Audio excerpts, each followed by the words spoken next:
great deal of activity in Charlottesville on a gorgeous weather weekend. Concerts, athletic events, and game 2 of the series among those for the Virginia Cavaliers and the Clemson Tigers making the trip up from Palmetto State. With that, we welcome you in to our ACC Network coverage alongside my broadcast partner, Robbie Swab, Jason Patterson here with you. And Robbie, this is the time of year when you really got to get those premier playmakers going. For A.J. Grassi of Virginia, he's heating up when it matters most. Yeah, it's really exciting. A.J. Grassi has been moved to the leadoff spot, and he's been a really impactful hitter up there, as he always is. But up in Notre Dame, he had a couple of home runs last night. He gets another one on the board to lead this UVA offense in some big spots. As you can see there, in those last 3 games, he's hit the ball over the fence three times. 10 RBIs, especially for a team that really needs to score some runs. Off a monster weekend, setting the tone as a catalyst last night. Joining that group that hit home runs in the contest, Jacob Jarrell. He was outstanding as well. Yeah, you know what? I love a catcher who can hit. And Jacob Jarrell is just that. He's DHing tonight, but Jacob Jarrell last night hit a ball really, really hard. You can see right there. He hits it. He takes some really good hacks up there. He is slugging over 600 in ACC play with an OPS over 1,000. So he's hitting the ball hard against the top competition in this conference. He is in the 3 spot in the Clemson order tonight. A Clemson order which there's no question about the talent that exists there. They're just trying to get everyone going in succession when it matters down the stretch here. Yeah, we got a chance to talk to Coach Bakich at the beginning of the year, at the beginning of the game, and he loves this lineup. He loves the talent. He loves the spread of different things there. But he's just really like, we got to get these guys into some big spots and really keep grinding and come up with a big hit when it counts. Still waiting on the return of Purify as well. But again, you said it, moving things around a little bit to see what they can get jump started. Trying to slow that lineup tonight, Kyle Johnson is on the mound for Virginia. Yeah, it's really exciting. We're getting to see Kyle Johnson start tonight. He is typically their Friday starter, and what that usually means is he pitches first in every series. But because he's rehabbing from injury, he's going to be pitching second to keep him on a Friday schedule. But you can see right there, really good numbers, a lot of strikes. He is going to really be competitive, and he is an energy giver out there. You will see emotion on his face when he gets good strikeouts, good pitches, big pitches. It is really cool to see him pitch, especially with this big-time fastball of 94 to 95.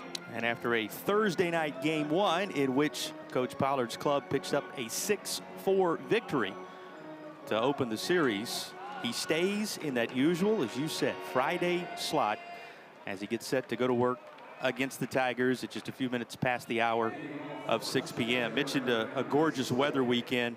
Temperatures throughout the day today in Charlottesville have been in the mid-80s. It's going to be 82 degrees at the time of first pitch. And bright sunshine bearing down on the dish. Couldn't ask for much more. It is baseball weather. First pitch fouled off, has us underway. The official start time in this one, 3 minutes after 6. Nate Savoy leading things off, the California native in the top of this Clemson order.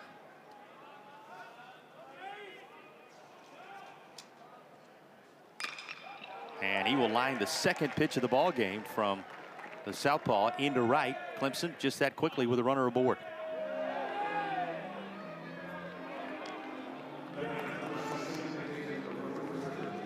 Savoy just having eclipsed over 50 hits on the season in recent days. Sets the stage for McCratty, and then the player we highlighted, Jarrell, the first 3 due up for the Tigers.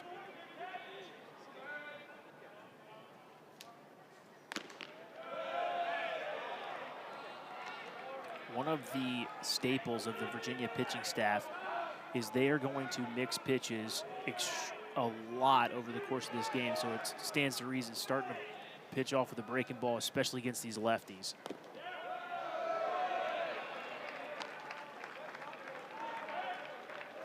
There's all the makings of a Friday when you look at the calendar, but all the feel of a Saturday with that rare Thursday start behind these two of this weekend series.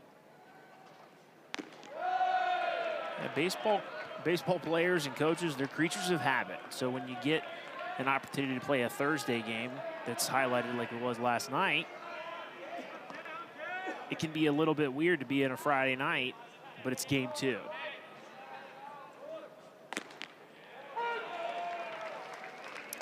A strike taken after the first 3 out of the zone to McClatty.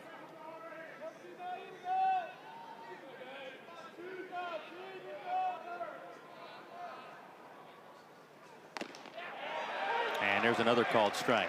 Connor Hugland liking both of those. Behind the plate in this one, Brian Miller rotated around to first. Brian Marine at second and Thomas Newsom at third. Those are your umpires in game 2 of this series.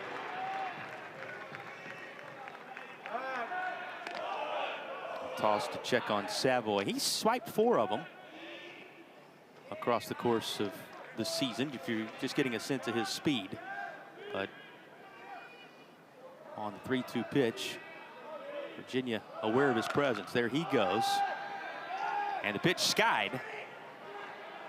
Looks destined for the seats, and it's going to be about 4 rows deep.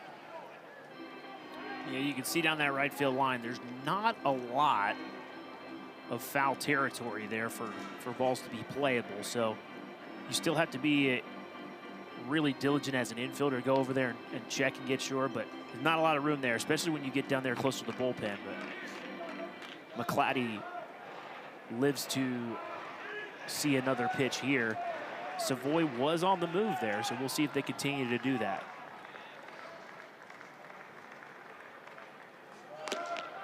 The payoff pitch is a called strike 3, and Virginia made a bid for the strike him out, throw him out, but down there ahead of it. As Savoy, he at least works in a scoring position with 1 away. Yeah, that's a great fastball, and honestly, a pretty good pitch to throw on from the catching position. However, Weatherspoon back there just hesitates just a little bit to make sure he gets a good frame job for the umpire to call it, which gave Savoy second base.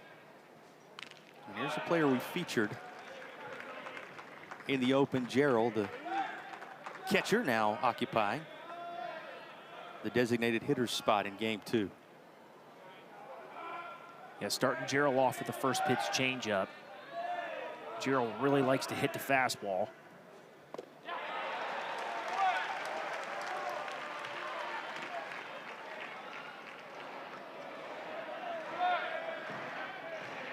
Clemson able to swipe the bag, get a runner in scoring position. 4th time that's happened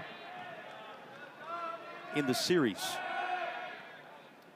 A swipe back for the Tigers.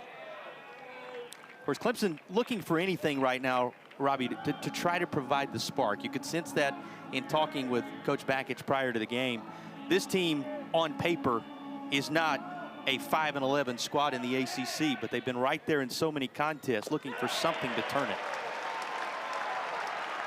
This will not be the moment for Gerald, at least, as he is sat down on strike. 2nd out secured by the lefty. Yeah, that's a really good slider right there. You can see he has it bearing down in under the hands of Gerald right there.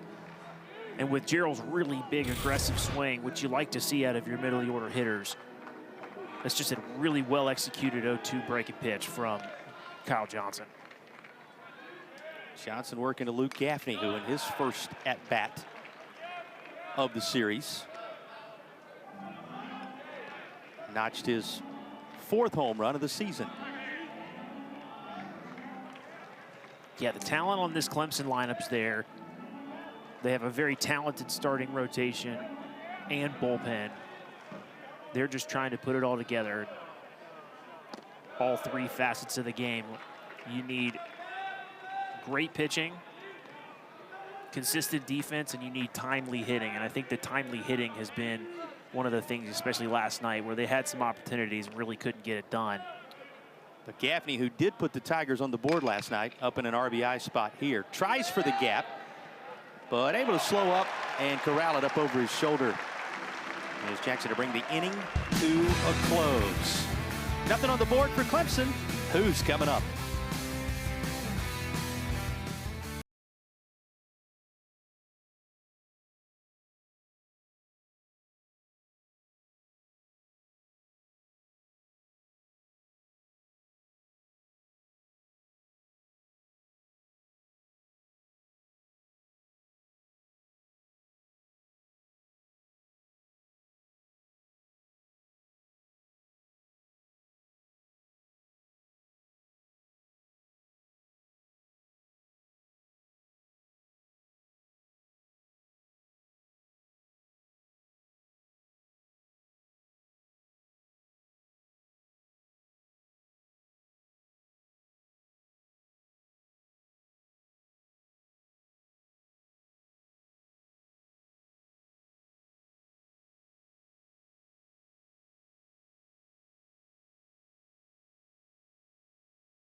Virginia pounding out 9 hits in a 6-4 victory in game 1 yesterday, lining up like this for game 2.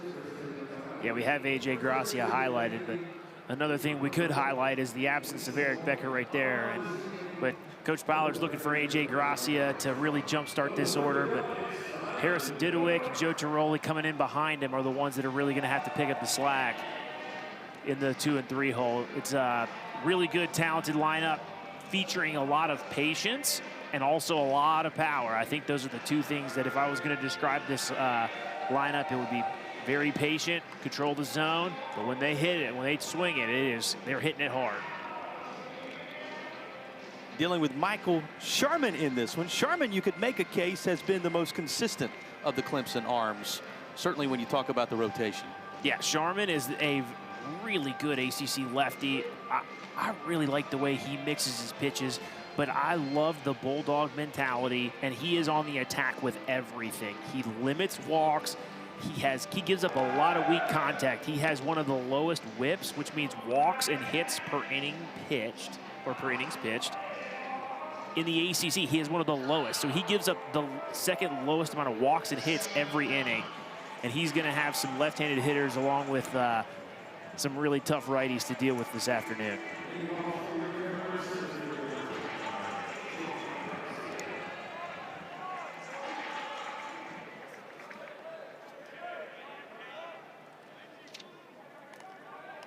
Gracia, Tiroli, Didowick at the top.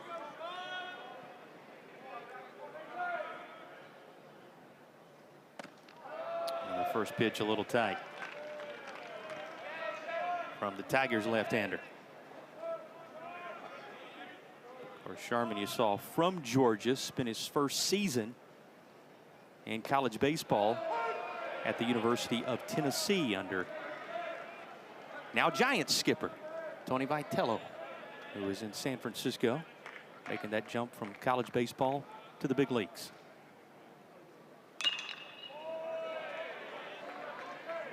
Yeah, it'll be interesting to see because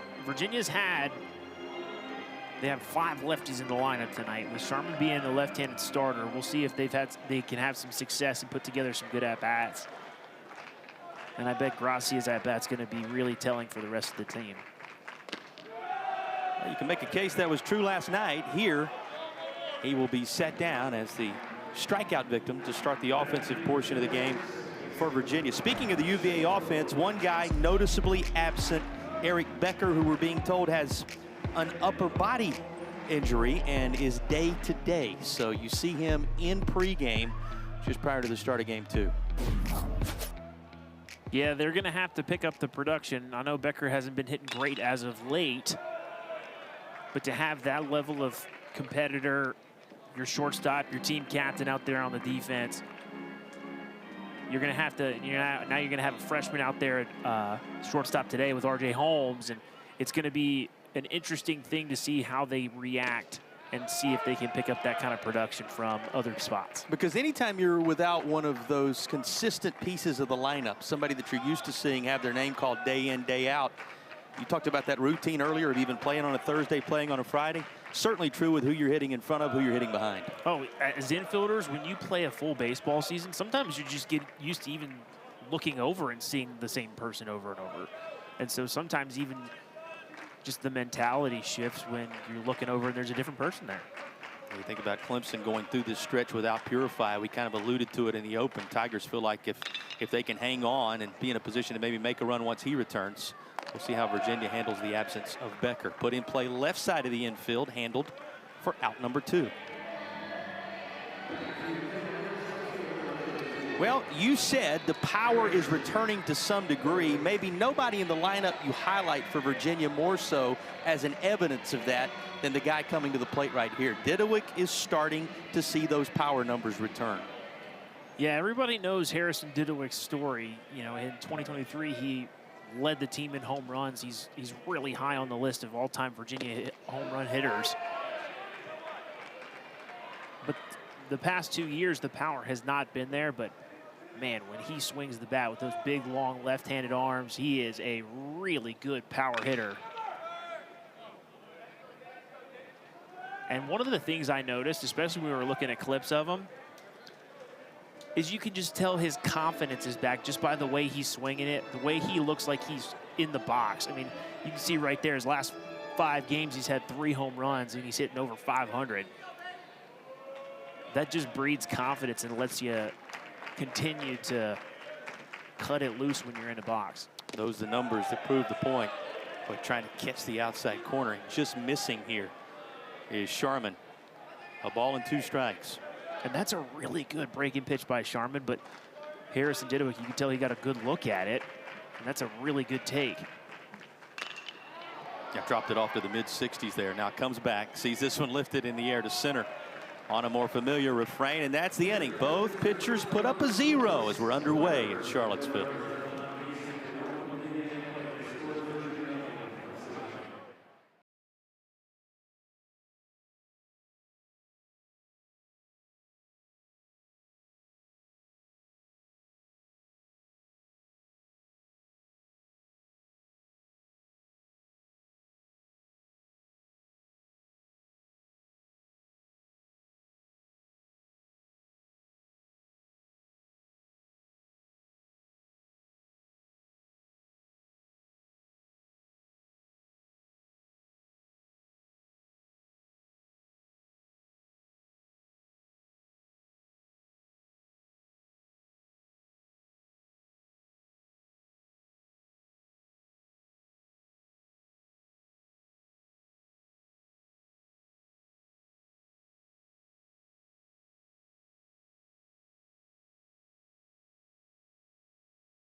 Lefty with a scoreless first inning, came over with Coach Pollard from Duke. How has this initial season in those Commonwealth colors gone to this point for Kyle Johnson? Here's a look. Yeah, he wasn't in the starting rotation to start the season because he was dealing with what they called a kinetic chain issue. And so they had to slowly build him back. And as you can see there, he's built his innings up over the last couple of 4 starts in the ACC play, which, you know what, is really difficult to do because most of the time you have that type of a buildup in inter-squad games against your own team so that your pitch counts up at the start of the season. Whereas Kyle's had to do it throughout the middle of the season, all throughout ACC play. You compare that with his workload from 2024, 2025 with the Blue Devils. 10 starts, 15 total appearances in 2024 when he posted that 4-1 record, the ERA sub 5. And then, of course, he made 11 starts and 19 total appearances in Durham a season ago.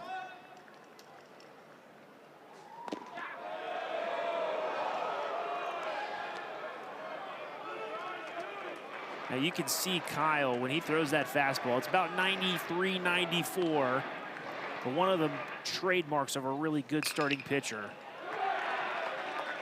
is to be able to ramp it up when they need it. You saw a 96, 95 there. But that's a really good swing by Clavin. And Bryce Clavon is a really good athlete who can really cause some problems on the bases.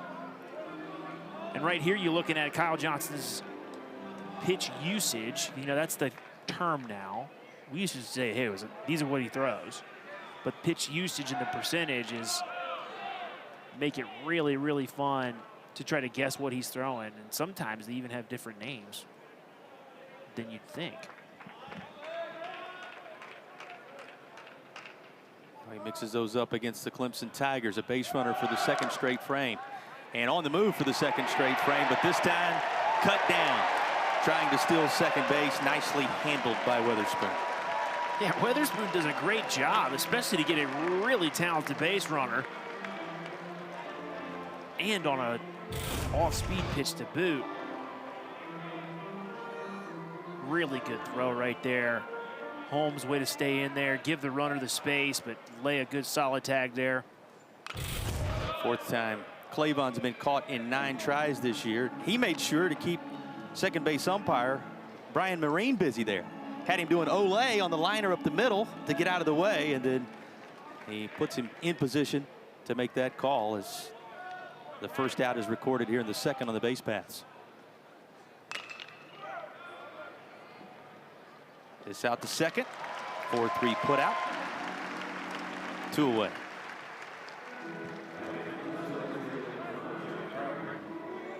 I'll be interested to see as we go throughout this game if Joe Tiroli is a little bit more vocal. You know, you got Noah Murray over there who's played a lot of third base, and RJ Holmes, but this is his first start at shortstop.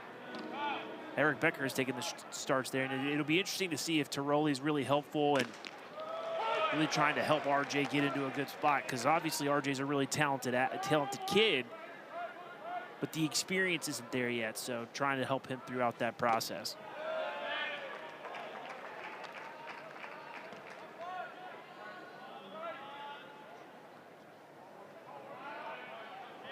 Tigers team is, you no doubt noticed right away, coming in 5-11 now through their first 16 in the ACC at the midway point, trying to find a way to turn all that around with this tremendous talented group. One of the seniors, Crichton, at the plate.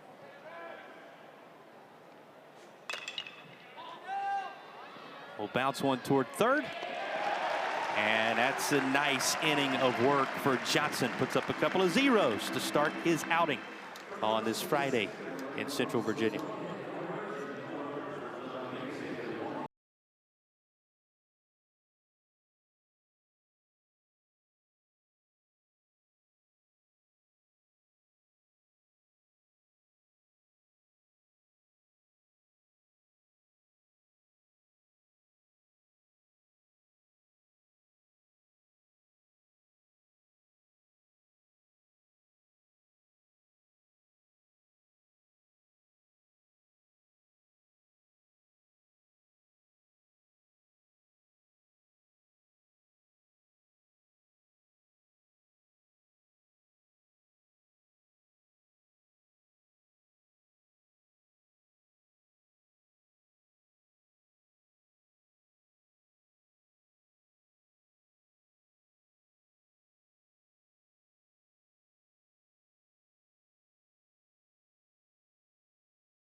Michael Sharman matching his counterpart thus far. Zeros up on the board to this juncture. You talked about how consistent he's been across the course of the season. These numbers bear it out.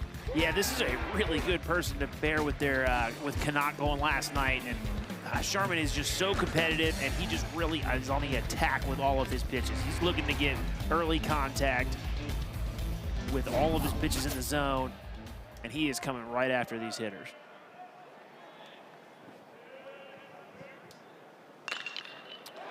First pitch put in play.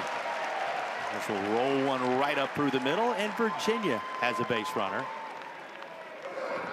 Where does Sharman fit with his performance in the Atlantic Coast Conference? Top 10 in each category. Look, if you can throw strikes and you can limit the hits, you are going to be very successful no matter what league you're in. Now, you were dissecting every bit of the analytics on both these guys when we were going to break just a moment ago. You picked it all up, got it all figured out? I did my best. But these guys throw such amazing pitches and have such access to data. They can really manipulate the ball in a way that I don't think we've ever seen before, especially at the college level. And they're putting numbers to things like, you know, it has a good fastball that rides. Now we know why. Hardliner to first, and that's going to be a pair. That is just unlucky. I mean, there's nothing Sam Harris could do about that. He hadn't even finished his secondary lead before the ball's caught there by Gaffney, and that ball's hit on the screws over 97 miles an hour off the bat. Unfortunately, that's just how baseball works sometimes. Let's talk about the adjustment from one night to the next when you talk about these two pitchers we're watching in this one. Last night was all about handling the changeup. When you look at these lineups, what are they seeing differently in this one? Well, I think they're going to see definitely much more of a mix, whereas KJ and Sharman both really go after you with several of the pitches. Kyle Johnson has a cutter and a slider and a changeup, a 5-pitch mix, and Sharman has the same type, 5 pitches. So what you're really going to have to do early is identify what's working and then try to start eliminating pitches for each at-bat. Different approach tonight for these lineups as Parada looks at a 1-1. He's going to send this in the air, shielding his eyes from the sun, the center fielder. And by the time he locates it, going to drop in front of him for a base hit. Another really good, consistent at-bat hitter for Virginia, Antonio Parada.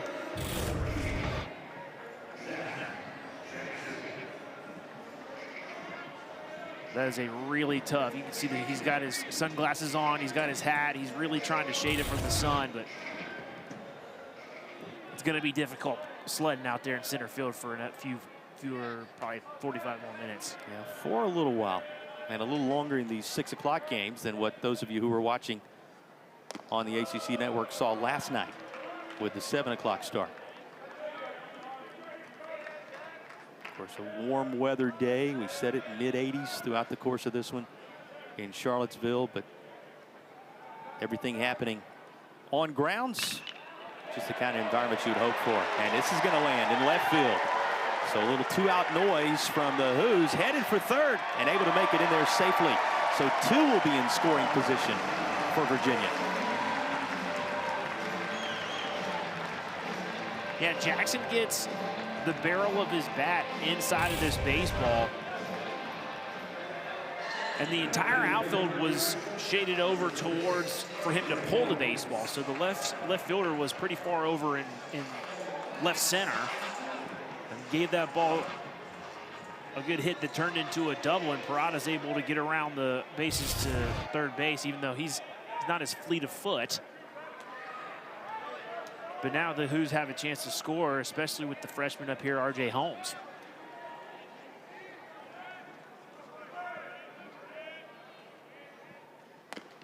Holmes looks at a first pitch breaking ball that lands for strike 1. Holmes put up a really good at-bat last night to extend that inning before Gracia hit the home run. It was his work that set the stage for Virginia to power right back ahead. And that really was the story of game 1 in many ways. An immediate answer for UVA to place themselves out front. They hang on for the 2-run victory in the end. I know the only difference between the 2 innings, the top and the bottom, was that Virginia got a 3-run homer and Clemson only got a 2-run homer. All the runs in the early stages of that game through the first half of it. Middle of the 6th, and he had come off the long ball.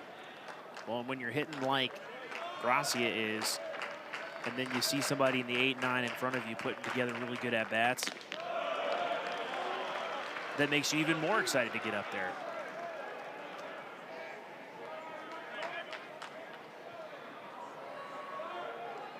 Count 1-2. Very different inning the second time around for Michael Sharman and the Tigers. Out to short. To Berger across. And he will turn aside the Virginia threat. So a couple of innings in the books. Nothing on the board yet in this Friday night in the ACC.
Off to a great start in this series and a solid start in Atlantic Coast Conference play.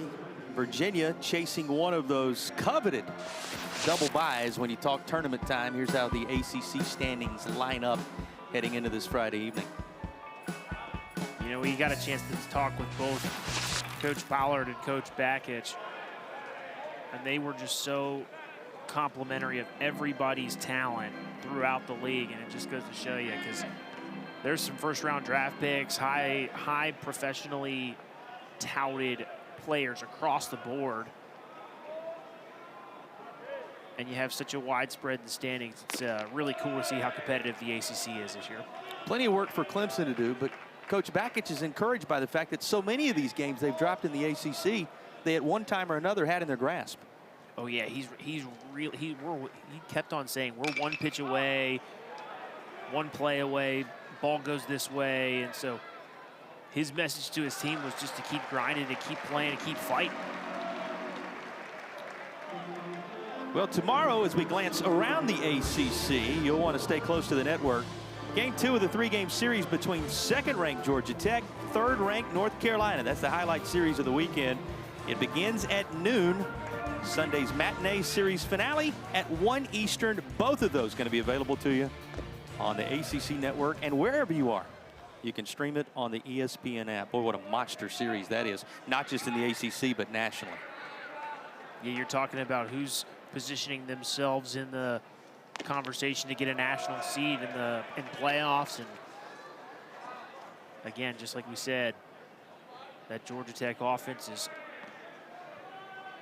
amazing, and the Carolina pitching has been really strong too, so a really good matchup all the way around. Yeah, as you just saw, a program that has made it a habit to work their way to Omaha in recent years and continuing to click in this 2026 campaign. That series is taking place Chapel Hill. A couple of Titans here on the season. When you look at the ACC numbers, you can see why they have those major numbers. The number 2 besides Georgia Tech, the number 3 beside North Carolina. Well, that reminds me of the old Yogi Berra quote: good pitching beats good hitting, and vice versa. And vice versa. That's the game of baseball for you. So we'll see what happens. Yeah, going to be a fun weekend all across the ACC. Certainly a highly competitive series here with the 9th-ranked team in the country, a team that is currently 11th when you talk projections and seeding, and something we'll get into before the day is done. And one of the more talented teams I think you can find anywhere in the land that hasn't quite lived up to their potential yet in the other dugout in the Clemson Tigers. Yeah, nobody wants to play Clemson because of the talent that they can run out there. You'll see it on the mound, at the plate. when they put it together, look out. This one's headed for the gap. Speaking of, there's Exhibit A. At the top spot in the lineup, Savoy, with his 12th of the season, to put the Tigers on the board first for the second consecutive game.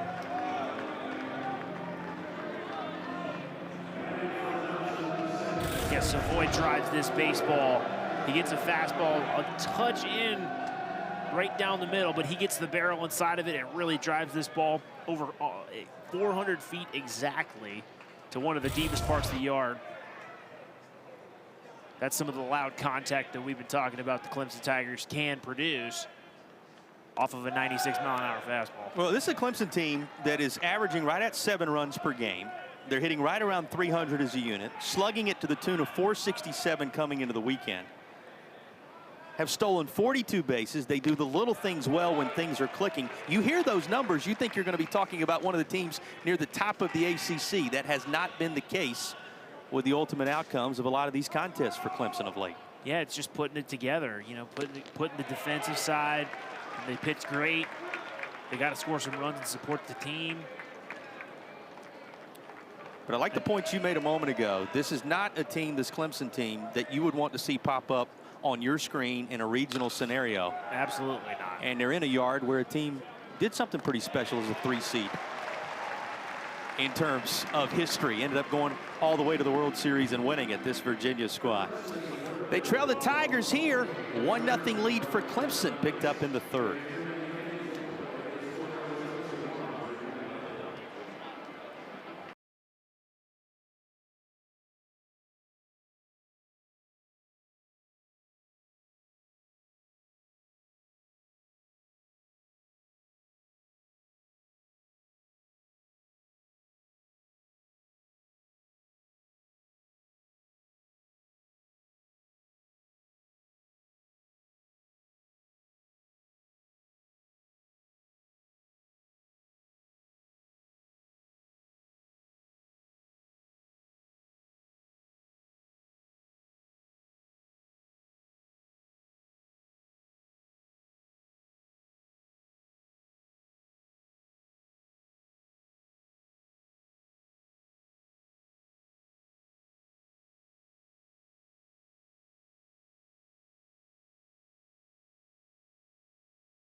Never know what's going to happen on a Thursday night in the ACC. Got a little wild in the latter innings last night. Yeah, we have this, they're calling it the infield fly play. And one of the things we want to talk about here is there was some concern over whether it was called early enough, and you can clearly see it there. And then you have the whole kerfuffle that came after it from Coach Pollard and the home plate umpire there. And ended with him being ejected. Of course, if you're halfway decent as a lip reader, you can tell Coach Pollard's frustration was not about the play itself, but the communication that came after the play between the home plate umpire, his third base coach, and it ended up with him being run from the contest. No, I think the umpires in that situation, they handled the call beautifully. Number one, they called it correctly, and they got together and confirmed it with each other and applied the rule correctly. So I thought all of that was spot on, which was really good umpiring. The other part that's true is Coach communication. The only communication that needs to go to the dugout from the umpires, most head coaches will agree with you on this, is to the head coach. Because the head coach is the one who has the responsibility. And so they really appreciate it when all communication goes only to them. Well, there had been some conversation across the course of the evening and bubbled over in that particular scenario. Ended up costing the Who's their head coach for the balance of the contest last night, but Virginia hung on for the 2-run victory.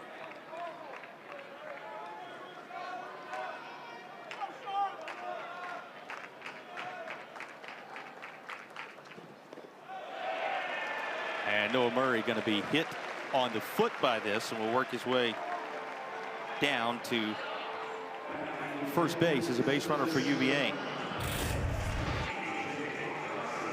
Of course, Eric Tyler stepping in there. You got to have somebody calling the shots, but nobody likes to get hit on the foot like that. But you'd love to have a base runner on for the top of the order with Gracia coming up.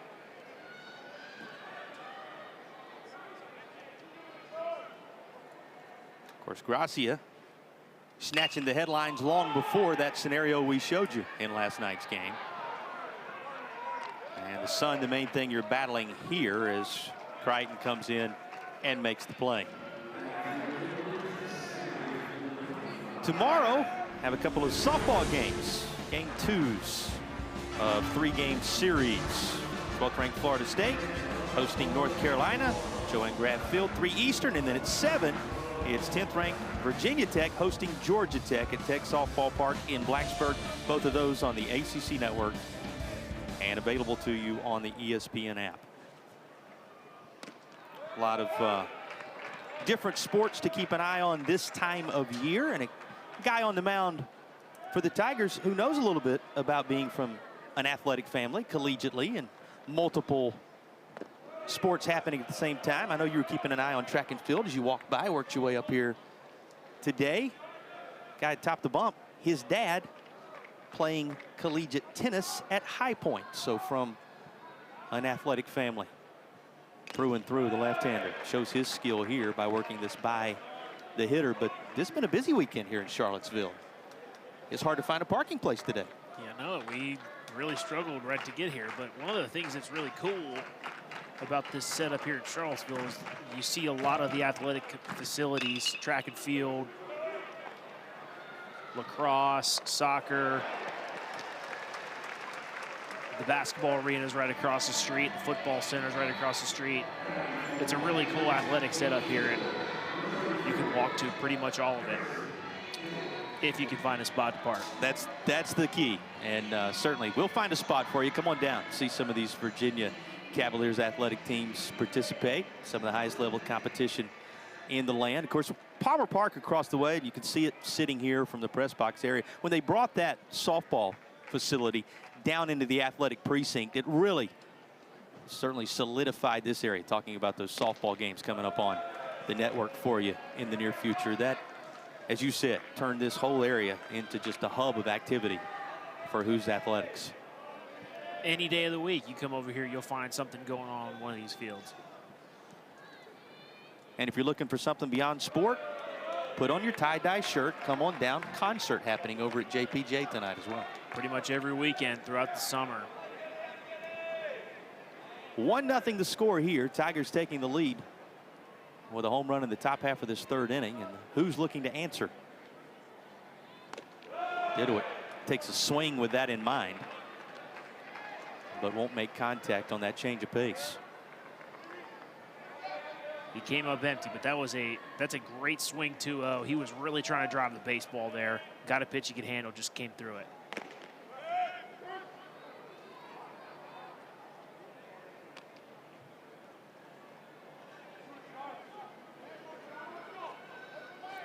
Bluff look there to make sure they work the runner back to the bag. Deuce is wild. Here's the 2-2, 2-out offering. Off the end of the bat. And a toss on to first that will take care of the Virginia third. We're 1/3 of the way home in game 2. The one swing by the Tigers, the difference thus far.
home run the difference in this one for the Tigers thus far. Here's a guy coming to the plate who did just that last night. Yeah, we talked about Gerald's power output. Sorry about that, but as we continue to watch him, he takes some really big hacks and came up empty last time. Let's see if he can continue to show the power off when he's hitting. His home run on Tuesday was the 40th of his collegiate career. And here's the difference between last year and this year, and in much fewer time stamp, he's already equalized the power production. Yeah, and you can tell right there by how Kyle Johnson's attacking him. He's throwing changeups down in the zone. He's really trying to keep him from elevating the ball in the air, because when he does, he hits it out of the park. You can see 3 straight off-speed pitches to start this at-bat. Yeah, a good portion, I think we settled on, right? A good portion of the contact he makes ends up deposited in the seats. Yeah, 42% of his hits are home runs. And hitters count here, 3-1. Instead, he tosses the bat aside after drawing the leadoff walk.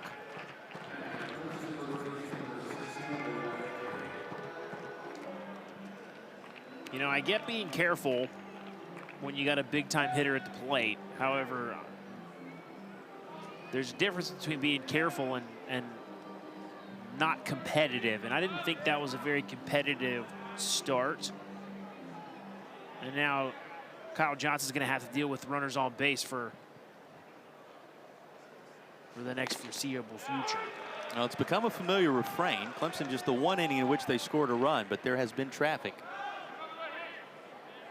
including a stolen base and a runner caught stealing already in this contest.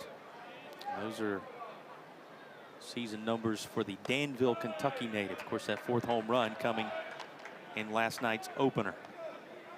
Guy they found, and everybody's by way of somewhere, or almost everybody these days, by way of Purdue, before he worked his way to Tiger Town there in Clemson, South Carolina. Hacks at this and fouls it straight back. Yeah, you see a lot of transfers now because of their ability and the lack of not having to sit out of here with the portal. But one of the things that college coaches value, especially with hitters, is experience. If you have at-bats, especially at a Big Ten school like Purdue, you're going to be highly valued by a potential coach that's recruiting you to come to their university. Well, and one of the things, Robbie, that makes Gaffney highly valued, the walk to strikeout ratio that he puts together. He's drawn 20 free passes across the course of the season, coming into the weekend, easily eclipsing the 12 times he had struck out prior to arriving here in Charlottesville. Fouled that right off the mask of the Virginia backstop, and home plate umpire knows how that feels. He goes right to the catcher just to make sure all is well, and the training staff going to follow that up. Coach Pollard in tow as well. This is great. One of the things that college athletics, along with all athletes, do a much better job of, and that's Bailey Hill right there, the athletic trainer for University of Virginia. They do such a great job of checking on head injuries, and when you get your bell rung, and the reason they call it that is because it literally in your head feels like a bell was rung inside of your head, especially with those catcher's masks now. You don't have the 2-piece standard catcher's mask, but just to make sure everything's all right, no worse for wear, because head injuries can really get away from you if they're not treated, and so you just got to make sure nothing's wrong first. And we dusted off our lip reading skills last night. It was easy right there to see the Virginia backstop say, "I'm good." Yeah, I'm good. And that's to the delight of the Who's faithful here on this Friday evening. Gaffney will get the bat head on this, and he lofts it enough to dump it into center field for a base knock. Nice piece of hitting by Luke Gaffney once again.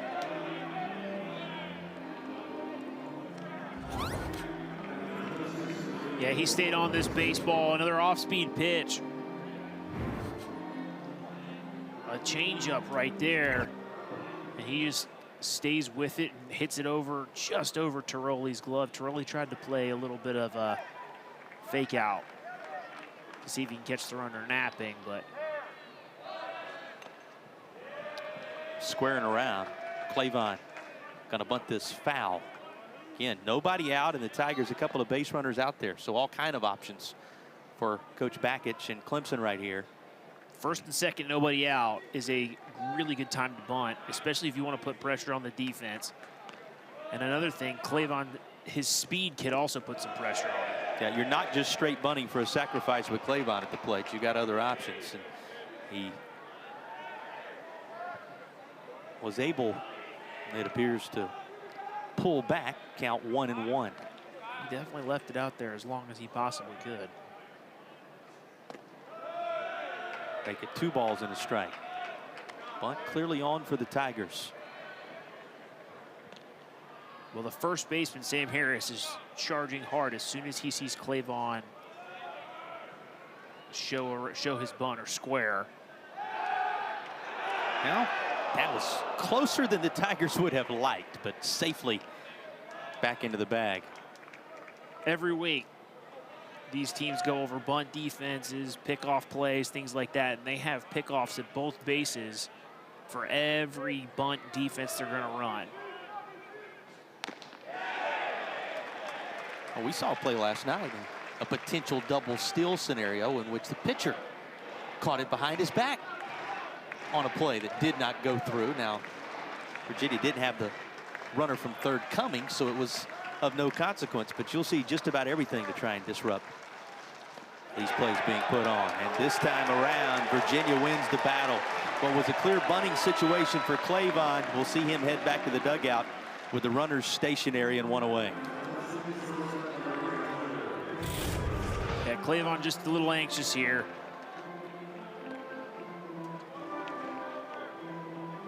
And that is a true go either way. I could see the umpire saying he didn't. I could also see him saying he did. That's a,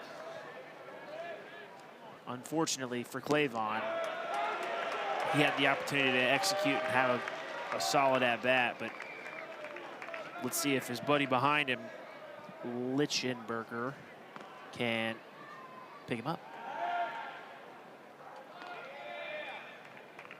He was 1 for 4 last night after putting together a string of 7 contests in which he went 11 for 29.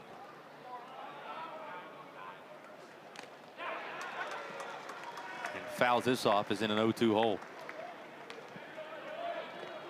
60 pitch threshold now having been reached by Johnson here in inning number 4. There's the breakdown.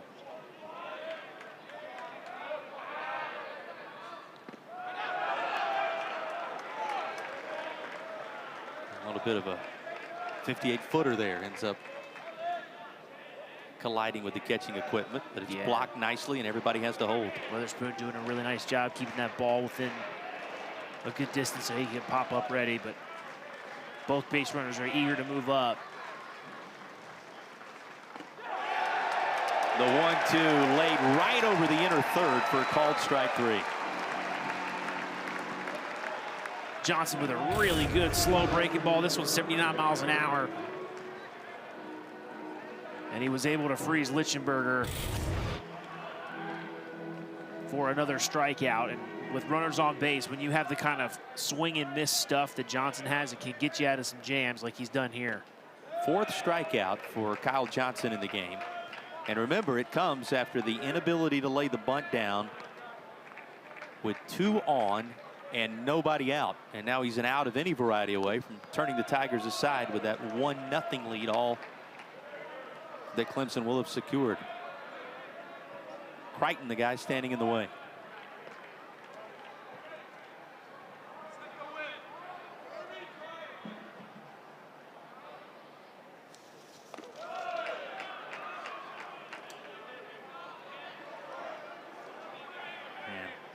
Hardest working guy in the yard right now. Weatherspoon chases that down.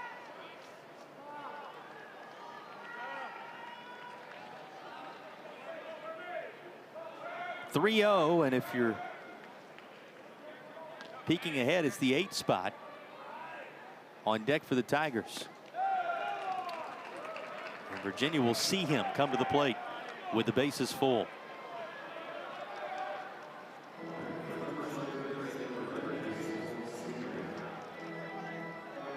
Yeah, that at bat was just really not competitive. Again, he just kind of lost his control there, Johnson, but we'll see if he can close the inning. But Fultz has some pop too. Well, not only that, double-digit hits in his last 9 contests. Across his last 9, he's connected for 10 base hits and just over 20 at bats, and ahead of anything further in this AB. They're going to be a conversation for UVA.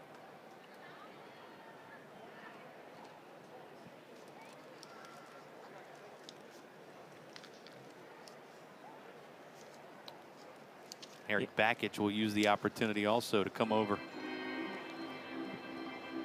Yeah, talk with his hitter. One of the things that coaches look at, yes, they look at pitch count, and as you're building up, that's definitely a stat that you track to see where your pitcher is in terms of endurance, but also the stress of those pitches. You can have 60 pitches and the stress be pretty low, but Kyle Johnson's had some base runners, and so I would say this is a pretty stressful 60 pitches right there on Johnson. It wouldn't surprise me if it's close to his time to exit, but well, you got to glance at the Virginia pin right there, and Thomas Stewart, the right-hander, throwing for UVA.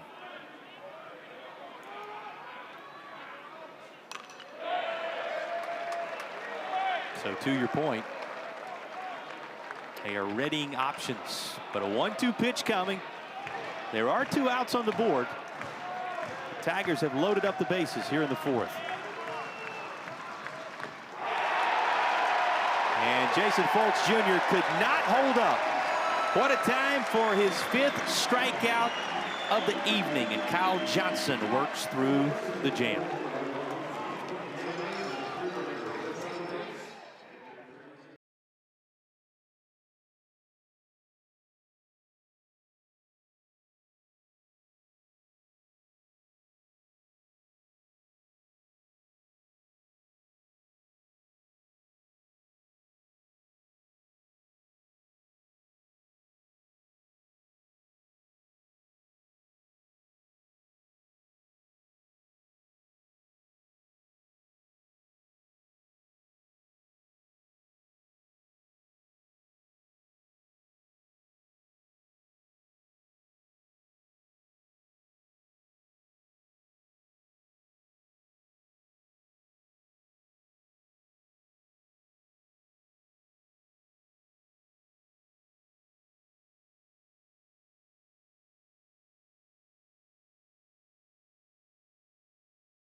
Back in Charlottesville, heading into the bottom half of inning number 4. Clemson a 1-0 advantage. Now joined by Clemson head coach Eric Bakich. And coach, first of all, thanks for taking time to join us. We appreciate it. Yeah, sure. And quite a swing of the bat. The difference in the game so far from your leadoff guy. Yeah, that was a big hit by Nate. We, had a scoring opportunity right there and missed it. But, Savoy, a couple of big hits tonight, but none bigger than a 2-out home run. Yeah, Coach, talk to us about Sharman and what you see with him on the mound. He's a strike thrower, and that's kind of what he does best. He can throw multiple pitches for strikes. He's got 4 pitches. He usually mixes 3 at any time, and he's just got a lot of poise. And he's just in control. You look at him, and he just seems to stay steady and neutral, and that's kind of what you want in your starting pitcher's demeanor. Yeah, he's definitely a bulldog, competitive out there. He's actually getting ahead of these hitters really well. Coach, we really appreciate all the time you've given us, and thanks a lot, and good luck the rest of the way. All right, thanks, guys. See you. Hey, Coach, appreciate it. So there is the Clemson head coach, Eric Bakich, and we got him there right off of, and you heard him reference it, Robbie, the scoring opportunity for the Tigers that was turned aside. And in talking with him pregame, he was clear with us. There have been those moments like that where it appears his team is right on the brink, and they just haven't been able to come up with that maybe one moment to hang your hat on. You see a snapshot of that in this baseball game right now. They're out front, but he felt like there was an opportunity to open up a bit of an advantage. Yeah, executing on the bunt right there was the pivotal moment in that inning. And one of the things you got to do when you execute is you got to get the bunt down and move the runners, because that puts the pressure back on the defense. Whereas when you're in a run-scoring opportunity, the pressure's on the offense to put the ball in play. But when you execute that bunt, putting pressure on the defense, we've seen it, especially with this Virginia group, that has struggled fielding the bunt at times. And that could have been another run-scoring opportunity to extend the lead. And that's the demeanor that you're reading from Eric Bakich there. One thing we can tell you about Coach Bakich, he really believes his team is right there. He talked about how important it is going to be when they get Purify back. That's one of the key missing pieces. They're down some arms, but among the key missing pieces, you really highlight and underscore Purify. Yeah, you saw him in a pinch running role last night, but when he's back full song, Tigers hoping that's going to provide the jolt, if nothing does, before here and there. And there's the strikeout. You ask him about the guy atop the bump, and he's certainly doing his part. Oh, yeah, Sharman with a really good breaking pitch. This looks like it's a strike all the way, and he breaks it off there. That's a really good 1-2 breaking pitch, and he gets Harris chasing. Just one of the many pitches he could throw up there to get guys out. So far, the one swing we spoke with the Clemson head coach about, the 12th home run of the year for Savoy, has been enough for the guy atop the mound. This is lifted to right, 2 away. Yeah, Sharman is not a huge strikeout. You know, he averages about a strikeout per inning pitched, which is good, but it's not an elite strikeout guy. He just really navigates through the lineup by commanding all of his pitches in the zone. And when you hear that word command, and when you talk about commanding a pitch, it means you can throw strikes, but you may not be commanding your pitch and throwing it in the zone where you want it and actually out of the zone where you want it, like he did to Sam Harris with that breaking pitch.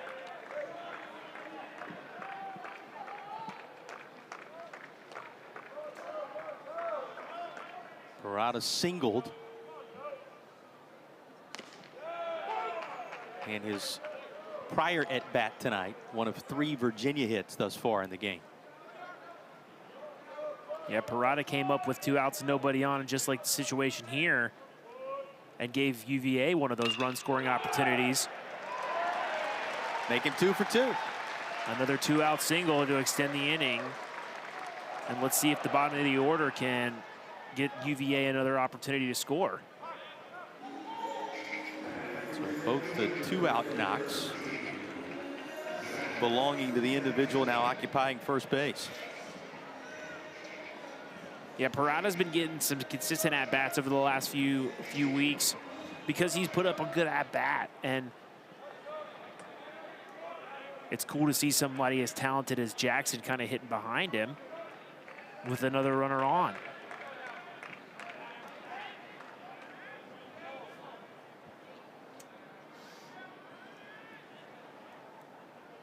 Zach Jackson, it's been this portion of the order who had the double back in inning number 2. With one of the handful of base knocks as well. Of course, Virginia evening up Clemson in that category with the 4th hit of the game, just provided by Parada. In my baseball experience, the teams that have had the best offensive production, the bottom of their order, they don't necessarily have power or high batting out. They just know how to get the pass the baton to the next guy. And if you have really good, competitive, tough at-bats and guys who can get on base, that just feeds an offense because your big boppers are at the top. With Tiroli and Gracia and Becker when he's in there and Didowick, you want guys on base for those guys. And when you have a low bottom of the order that can get on base, that's really impressive. And there's a called strike 3 that will drop the curtain on inning number 4. So both teams with just that many hits through four of them. And Clemson with the lone run in game 2. Got Zetkowski coming up on the other side, last night's winner.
Back in Charlottesville, headed to the 5th inning.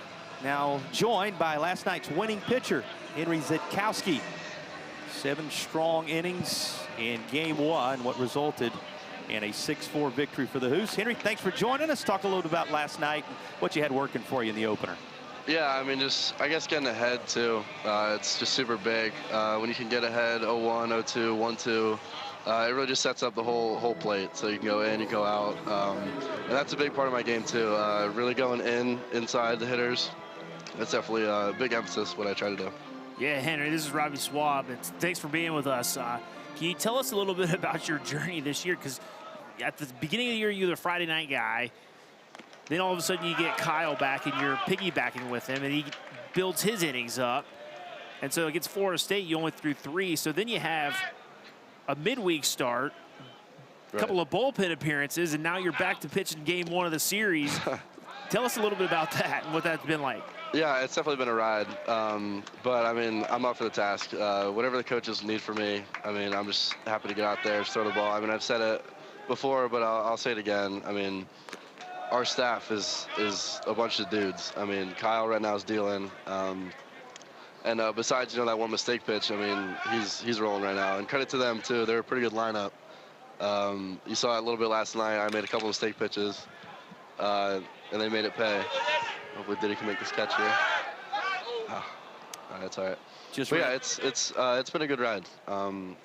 Yeah, I mean, wherever the coaches want me, wherever they need me, I'm good wherever. So. Well, Henry, we really appreciate you. Tell us a little bit about your pitches last night. Obviously, the changeup was really, really big last night. Tell us how you used that against some of this lineup. Yeah, just to righties away for sure. That's a big part of what I do. I think it was about 40% last night. So yeah, just working ahead too with the changeup, and especially 2-0 counts, getting to land that changeup. I mean, hitters usually won't be sitting on that, obviously, 0-2 or 2-0. Sorry. So. And we're keeping a pretty close eye on Drew's water intake there behind you as well. Yeah, I don't know what's going on behind me, but is he just filling up on water? They're emptying out the cooler for you. Of course, what we're seeing from Johnson, you talked about it a moment ago. He's certainly emptying it out there on the mound. What are you seeing from your teammate thus far in this one? Yeah, I mean, he's just getting better as the outing goes on, too. I mean, you saw that last pitch of the last inning, I mean, 97, and that's pretty electric. But yeah, BK going out there, too, sort of calming his nerves, just telling him, this is your guy. I mean, you're a dog. Yeah, just keep going. Just keep after it, so. All right, from one teammate to the other, we're counting as best we can. Going back to the water intake, we think it's about cup 9. Can you confirm that for us one way or the other? Is it cup 9, Drew? Is this 10?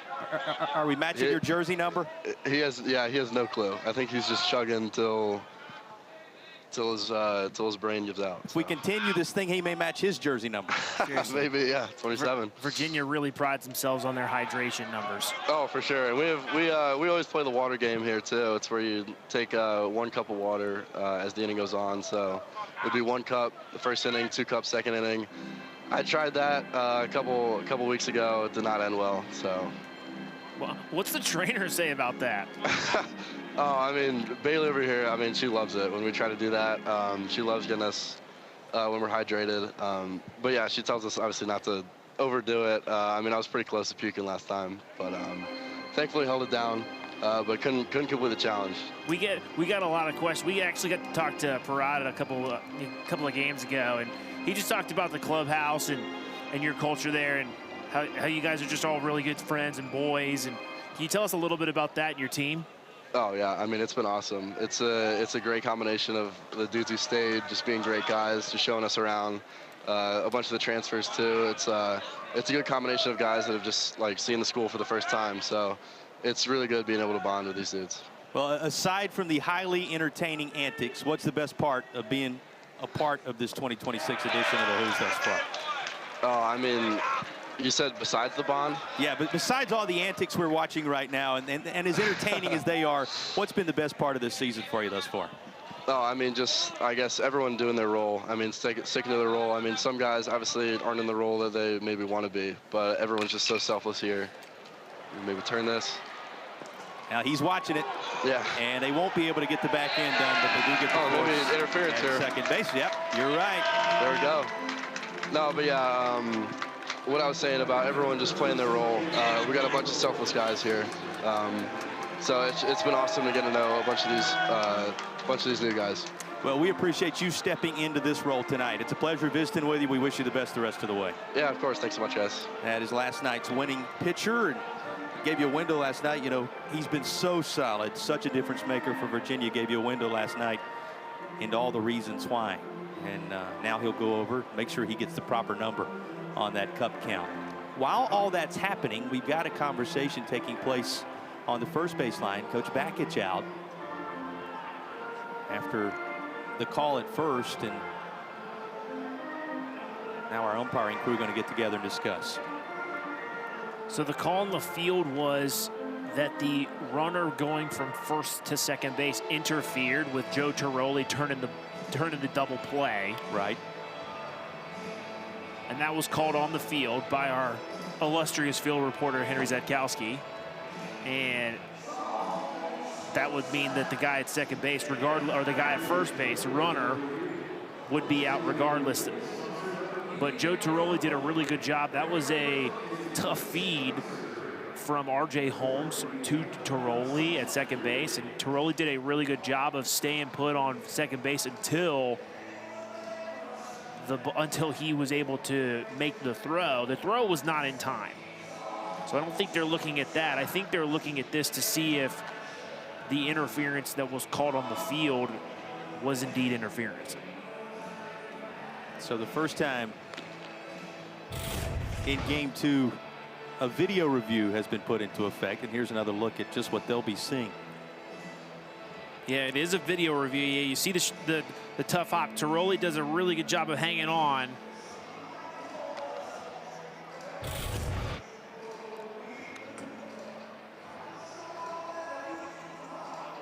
So the double play confirmed without a slide at second base.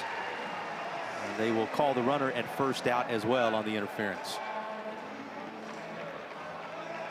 Yeah, you got to slide. Honestly, in professional baseball, I've seen on tailor-made double plays, I've seen the runner from first to second either peel out, and I've even seen somebody like slide intentionally far from first base, so there's really no contact whatsoever. Hell, on this occasion, Coach Bakich in that first base dugout, no doubt sensing another potential opportunity that is turned aside for the Tigers. Now 2 out, nobody aboard, and McClatty just that quickly in an 0-2 hole. McClatty, of course, hit in the face earlier in the year. You see him wear that guard in the field, and he's got that full mask on the batting helmet in that left-hand box as he awaits the southpaw's delivery, and he will not be able to hold up. Home plate umpire right on top of it indicates the punch out is secured. And Kyle Johnson and company back in the dugout, down just 1 in the middle innings.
Beautiful night for a ball game. Fans taking advantage. Good crowd seeing game 2 between 9th-ranked Virginia and the Clemson Tigers. Traditional ACC rivalry, 2 of the premier programs. When you look across ACC history, you can take a nap, then work your way back into action as we get in the latter innings, right? If that's what you need to do. Ballpark accommodates anything. Love that. Kid just wants to be at the ball game. Just that comfortable in the yard. And the first pitch, the bottom half of inning number 5. You always hesitate to talk too much about it, right? But you glance up all of a sudden, midway point in what has been a tightly played game 2 in this series. Both pitchers have been just as advertised thus far tonight. Yeah, you're seeing 2 of the very best pitchers in the ACC go back and forth, and these games are going to be decided by, you know, what Coach Bakich really alluded to when we talked to him a couple of innings ago of, can we execute when we need to, and can somebody come up with a big hit when we have an opportunity to put runs on the board. Right now, the only swing that has posted anything in this one, Clemson's leadoff man, Savoy, with a solo shot in the 3rd. Virginia with the 8, 9, and 1 spot scheduled in the bottom of 5. Yeah, and really that's the only loud contact that we've really had. Even the hits have not been these 95+ exit velocities or balls in the gap, things like that. So the pitchers have really done a job of limiting weak contact as well, or having weak contact as well.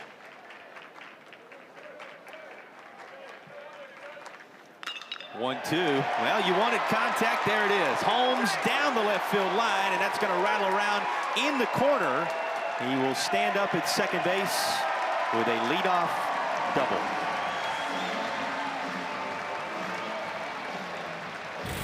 Well, this is a ball that's inside. He tried to beat a fastball with him, but this ball leaks out over the middle of the plate, and R.J. Holmes is on it. 102 off the bat. That's the loud contact we were trying to see from Virginia. And it wouldn't surprise me with Gracia coming up and the 9-hole hitter before him, if Virginia tries to play a little bit of that execution game here too. Clemson's looking there prepared for it. Nothing happening on this first pitch, and it's a called strike. Now about Holmes. 6th start of the year.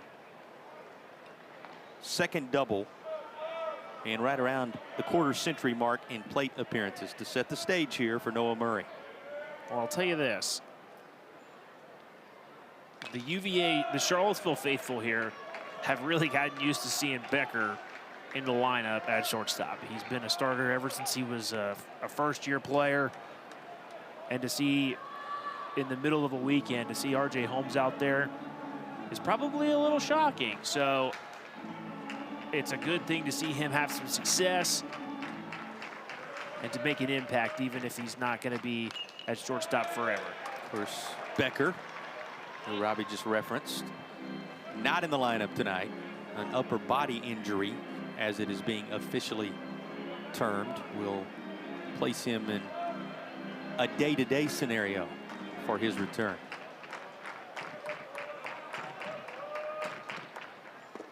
The 0-2. There's that breaking ball this time. It's just a little bit down. Yeah, what Murray's trying to do here, he's been trying to do it all at bat, is he's trying to hit the ball to the backside or over to the right side for the second base side of the field to see if he can get RJ over to third base.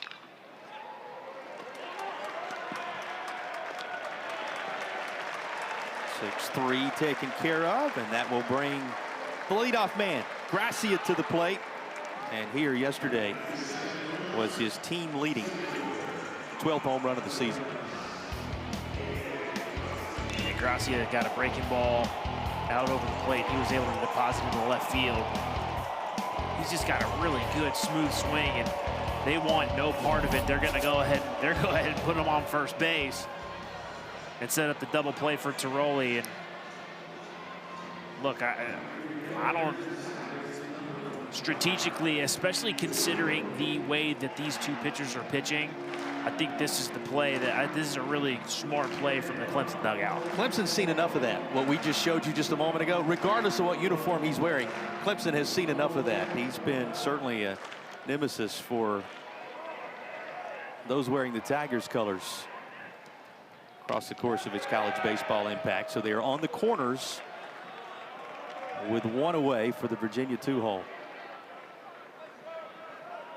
I'll tell you what, the second baseman, McClatty, is way up the middle. If Tiroli can hit a routine ground ball to second base, get it past him. Goes to first. They'll get the out in the middle infield. Virginia has a run come home to touch the plate, and you can't blame the Tigers. They were trying to create some kind of contact there to see if they could get something further akin to what Virginia received on that call for the no slide earlier, but that deemed a normal baseball play. So the game, just like this, is tied. Well, you can understand why. Coach Bakich is going out there. Clemson just got dinged for that. But exactly what you can clearly see is Gracia doing a normal slide. He doesn't try to impede the throw in any way. He's just sliding into the base. And the feed from McClatty to the shortstop, Lichtenberger, took him into where Gracia was. And so, unfortunately, that's just a baseball play.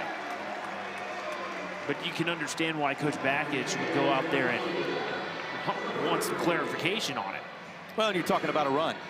I know. Based upon the call. So it's not just a matter of the runner at first base. You're talking about the Virginia run that came across the plate being negated if somehow they ruled some type of interference there. Instead, it is a 1-1 contest as Virginia has equalized on that ground ball here in the fifth.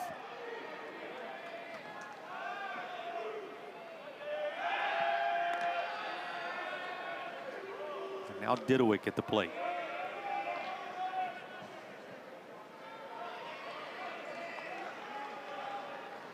So a home run to put Clemson on the board in the third. Virginia manufacturing a run here in the bottom of inning number 5. Who's have now also, sorry about that, Robbie, also out-hit the Tigers now 5-4 with their work this inning. Yeah, one of the things I'm interested to see as we kind of go throughout the evening, it will get a little bit cooler, but it's still pretty warm outside. Both of these teams have a lot of guys who want to hit the ball in the air, and that could lead to some home runs. We saw that ball carry for the home run for Clemson earlier in the game, and we'll see if they can continue to try to do that. Now on past the midway point now as we close in on 7:30 and still the daylight hours in effect with a 6 p.m. start tonight. Didowick taken care of, but Virginia takes care of evening the score 1-1 after 5.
Drew Kennan hanging tough during our interview with Henry Zetkowski. They were counting back in the control room. We're told 21. 21 trips to the Gatorade cooler during that conversation, Rob. And now some trips to the dugout bathroom. Good night. Well, we're checking in on him, making sure all is well, and it appears as if 2-7 nearly did match that jersey number. 20+ cups during that conversation, but Give the kid a salt tablet. all good. At the same time, we've got a change. Virginia fans looking on as the warm-up tosses are being taken by Jaxel, who will be the first out of the pen for UVA. Yeah, Kevin Jaxel is a senior. He has a lot of experience. He's been a really reliable relief pitcher. Outside of Hartman and Kappa, who have been kind of your back end finishing the game, Jaxel has been a really, really good piece out of the bullpen for Coach Pollard and the Who's. He's going to throw a low 90s fastball, slider, curveball, changeup, a really good mix. And I bet Coach Pollard's looking for some length out of him. Comes in to face Gerald, one of the Clemson sluggers, as evidenced last night. You know, there's other two pieces of the bullpen you mentioned, the two that Virginia used behind Zetkowski last night. Hartman, who worked the 8th. Cap, of course, picking up his Atlantic Coast Conference best 9th save of the season. But 7 strong innings from Zetkowski, just the 1 bridge inning for Hartman. And then Kappa doing what he does. That was the formula for Virginia last night. Yeah, I definitely think in a tight ball game, you will definitely see at least one or both Hartman and Kappa. But with Johnson not being quite able to give you 6-7 innings, you're going to really be able to see if they can bridge to the back end of their bullpen.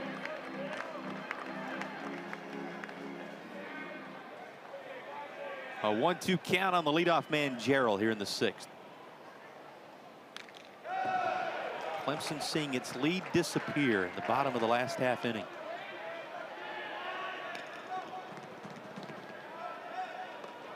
Led by 1 in the early stages in game 1. Or I should say led in the early stages of game 1 with a big swing. Led with a solo shot in this one as well, and that's kind of been the story on a number of fronts for the Tigers. They've been able to get out front. The Clemson folks tell you, kind of coming from behind and battling back that's been one of the points of emphasis, and will be moving forward as they get some of the pieces back and attempt to turn this thing with certainly all the talent that's there. And holding these advantages. Today, obviously, a slim one through the middle frames, but they've been in there in ACC play, just haven't been able to get the final outcome they had hoped through the first 16 in conference action. Gerald working a pretty good at bat here. He battles back to 2-2. Herrera's back and sends one down the left field side, but that lands foul.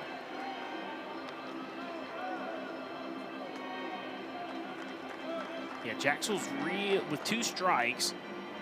He has pretty much thrown every off-speed pitch he's got to Gerald. It wouldn't surprise me if he tries to tie him up with a fastball in. Gerald's got a pretty big swing. He's trying to hit the ball in the air. And he's trying to pull the baseball in the air. It's a pretty extended conversation with the home plate umpire there. Won't like the call he gets on the backside of it. Here's a called strike 3. And that is the latest of the Virginia strikeouts tonight. Brings Luke Gaffney to the plate. His first at bat in Charlottesville this weekend. Favorable for the Clemson slugger. Yeah, we got the chance to talk to Zetkowski, and this was one of the mistakes he alluded to there. And Gaffney got all of that one. He's a big boy. And he's had some fun on the road, too. Yeah. Likes going to show his talents in other people's ballparks. How about those extra base hits when he's in that scenario? His 2-run home run in the second inning last night that you just saw. That jump-started all the scoring in game 1 of the series. And this one he has flown out to right and singled. Out of the cleanup spot in the order. When we talk about extra base hits, one of the things that statistics and the data has given people and given hitters is you are more likely to have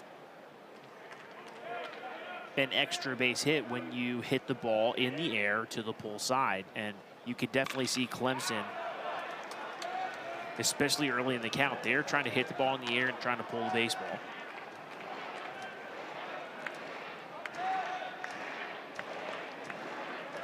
Two count now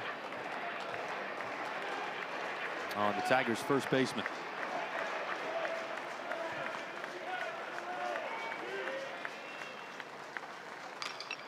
And he'll spoil another down that first base side. Fresh crop of baseball is going to be needed for our home plate umpire after this battle by Luke Gaffney. Jacksel first out of the pen. Having delivered 13 pitches thus far here in the 6th. He'll work a full count to Luke Gaffney.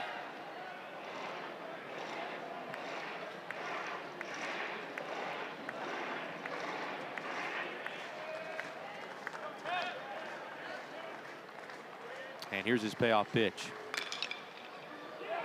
Rolled right up the middle. Clemson evening up Virginia in the hit column with that the 5th hit of the contest for the Tigers. We will once again have every game of the ACC Women's Lacrosse Championship right here on the ACC Network, the ESPN app. Tournament starts Wednesday. Grab your coffee. Going to be a morning start, 11 a.m. And then the all-ACC crew will have post-game shows after each match. Again, every game starting on Wednesday, live from Charlotte.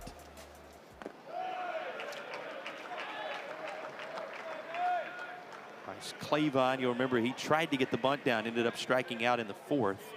That was after he singled back in inning number 2.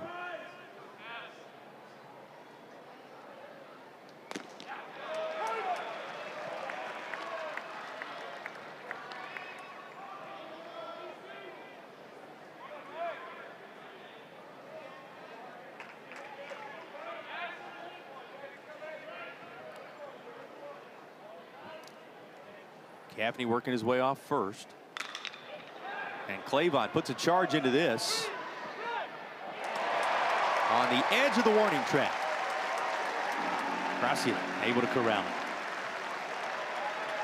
They gave it a ride, but 2 are down in the inning. And Clavon hit this one to the wrong part of the park. And Gracia, who honestly is one of the bigger center fielders, he's about 6'3", but he just covers some ground up there and makes a really good running catch. Ball went 393 feet, hit it 104 off the bat. Any other part of the park, and that's got a chance to leave. Well, and Gracia, as you said, no panic, gliding toward the warning track to make the play, and that's going to require a quick look at first base and beat out that opportunity on the infield to keep the Clemson inning alive. So here are the Tigers threatening again. You know, you always watch runners on, 2-out scenarios, runners in scoring position, those big ones. Here's another spot for the Tigers created by this. Yeah, a little hesitation on the transfer right there by R.J. Holmes. And a speedy runner, his counterpart shortstop, Lichtenberger. As a result, first and second, 2 down. I bring up those categories, Robbie, because these teams are a combined 0 for 8 with runners in scoring position in the contest. And with runners on, they are a combined 3 for 20 in the baseball game. So in a 1-1 game, a chance for Clemson again to capitalize on a runners aboard scenario, which has been tough for both squads so far in game 2.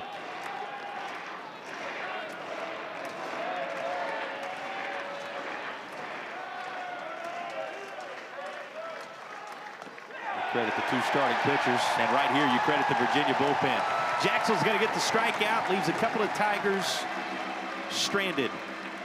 Tigers have left 6 in the game, and in the middle of the 6th, this pitch keeps it 1-1.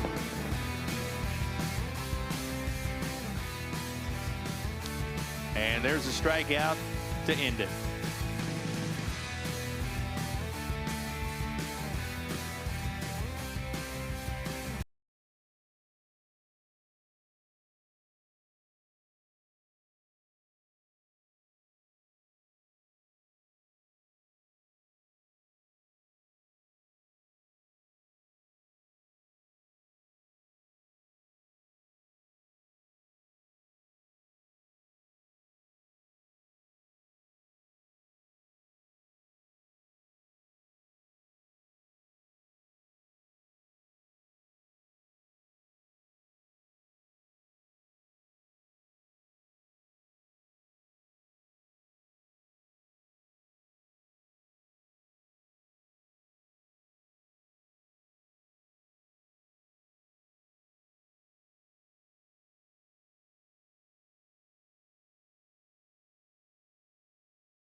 Doesn't get a lot bigger than this. Run straight for the breakaway. Who will emerge? We'll see.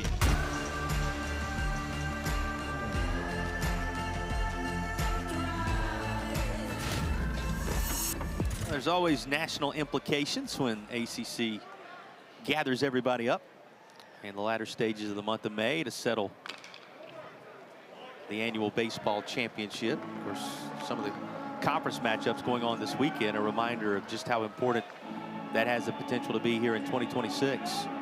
Look no further than one of the top 10 teams in the country before your very eyes here in Charlottesville, and a top 5 matchup taking place across the state line in North Carolina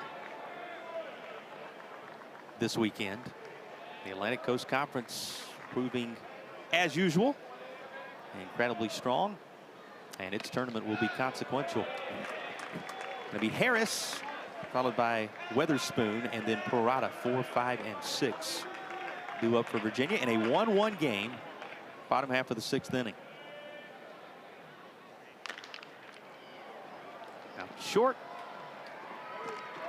Lichtenberger across 6-3. Well, plenty of room for movement as well, Robbie, in the ACC the rest of the way.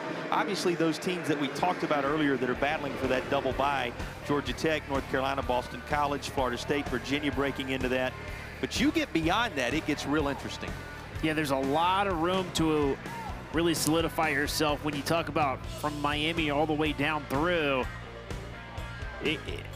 There's a lot of opportunity there every ACC series for you to kind of get back up into the conversation and get in a bid to the NCAA tournament, because the RPI and the strength of schedule for every ACC team is so good. And then one of the things I love about conference tournament, with a hard ground ball down the line. At third baseman, hot corner backs up. That's handled well by Fultz Jr. as well, and he goes across 2 down. One of the things you love about it? One of the things I love about conference tournaments is you can get a team that just gets hot at the right time and makes a play for winning the conference tournament. And if you win the conference tournament in any of these leagues, you're getting an automatic bid to the NCAA tournament. So there's always that added element of, if you're in, you've got a chance to make some noise, which is really exciting. Absolutely. And the fans have embraced, remember, no longer the pool play setup that for years was kind of the ACC mark of tournament time. Those buys and double buys going to be critical as you keep playing in tournament format for the title. Well, that's a quick inning of action. We have 6 in the books here, all knotted up in 1.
The real fun just getting started. Run straight for the breakaway. The celebration is on.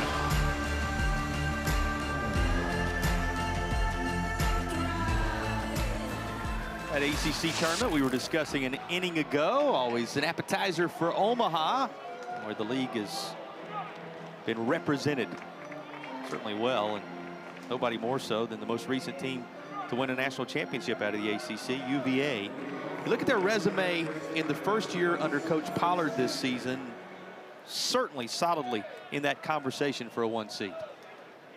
Yeah, Virginia has really cemented themselves as one of the top 16 teams, and they're hoping to continue to play like it. And potentially, if they can really have a strong finish to the ACC season, maybe get them into the top 4, be in contention for a national seed, which is the top 8. And that would automatically get you the host for a super regional in the NCAAs if you qualify for it.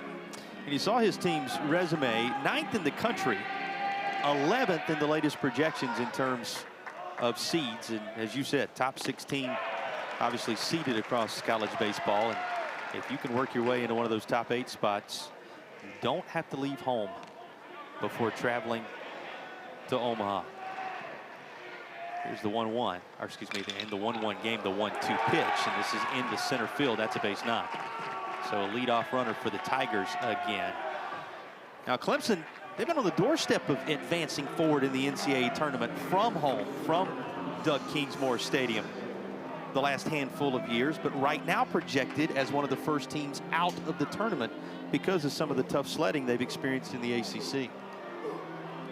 Yeah, when you lose games, your RPI automatically goes up, but the strength of schedule there, a top 20 strength of schedule, can keep your RPI from dropping too far. But one of the things Clemson's going to have to start converting on some of these missed opportunities if they want to make some more headway in getting a bid to the NCAA tournament. And Eric Backett's very clear with us when we were visiting with him down in the Clemson dugout pregame. He said, our strength of schedule has been well documented, as tough as it comes, and that's the midweeks that they have to play in the Palmetto State along with what they face in the ACC. He said, really, it's not about any of that for us anymore. It's, can Clemson be Clemson? Can we right the ship with the things we need to be doing as a program and as a unit? If our club can be who we're supposed to be, all the rest of that, schedule-wise and what is in front of them the rest of the way, takes care of itself. Yeah, we're to the point in the year now with all of these teams where the talent across the board, across all these teams, is really nice to talk about, but you have to have the results match on the field. And you start to become who you are and play like who you are. As we see Didowick really get over there and make a great play. He was really far out, deep into the left center field, and he makes a good play there. Tigers want to see a little more of this. Certainly, as you said, the potential right there, and it was nowhere in this game more evident than the leadoff man's swing. Still stands as a long Tigers run in this game. Yeah, Savoy's been a producer, and him hitting leadoff here. Don't see a catcher hitting leadoff very often. Yeah, how often do you write 99 on the scorecard in the top spot in the order? Somewhat of a rarity, but it has worked out for the Tigers in this one. You know, one thing both coaches talked about when you talk about schedules and some of those big picture items that we're discussing, both of them referencing how difficult the midweeks have become now. Look no further than Virginia's midweek coming into this weekend series for evidence of that. Tigers, well, that top spot works out well for 99. Paul's everything. He has left the yard for a second time. And on both occasions, he has given Clemson the lead. This 2-run blast makes it a 3-1 game. Yeah, there's no doubt about this one. Everybody in the Clemson dugout went nuts as soon as he hit this baseball. Savoy is seeing the baseball like it's a beach ball right now. That one with 114 exit velocity off the bat, which is elite. And he just gets a changeup sitting in the middle. And this ball goes 423 feet over the left center field, over the left field fence. Home runs number 12 and 13, and 13, the no-doubter, makes it a 3-1 contest here in the top half of the 7th inning. Yeah, that one went to the concourse underneath the lacrosse field over there, man. He crushed that. Now 2 off the pace being set by Jarrow, who we've talked a great deal about related to his power. May very well still be rolling out there. That latest swing from Savoy.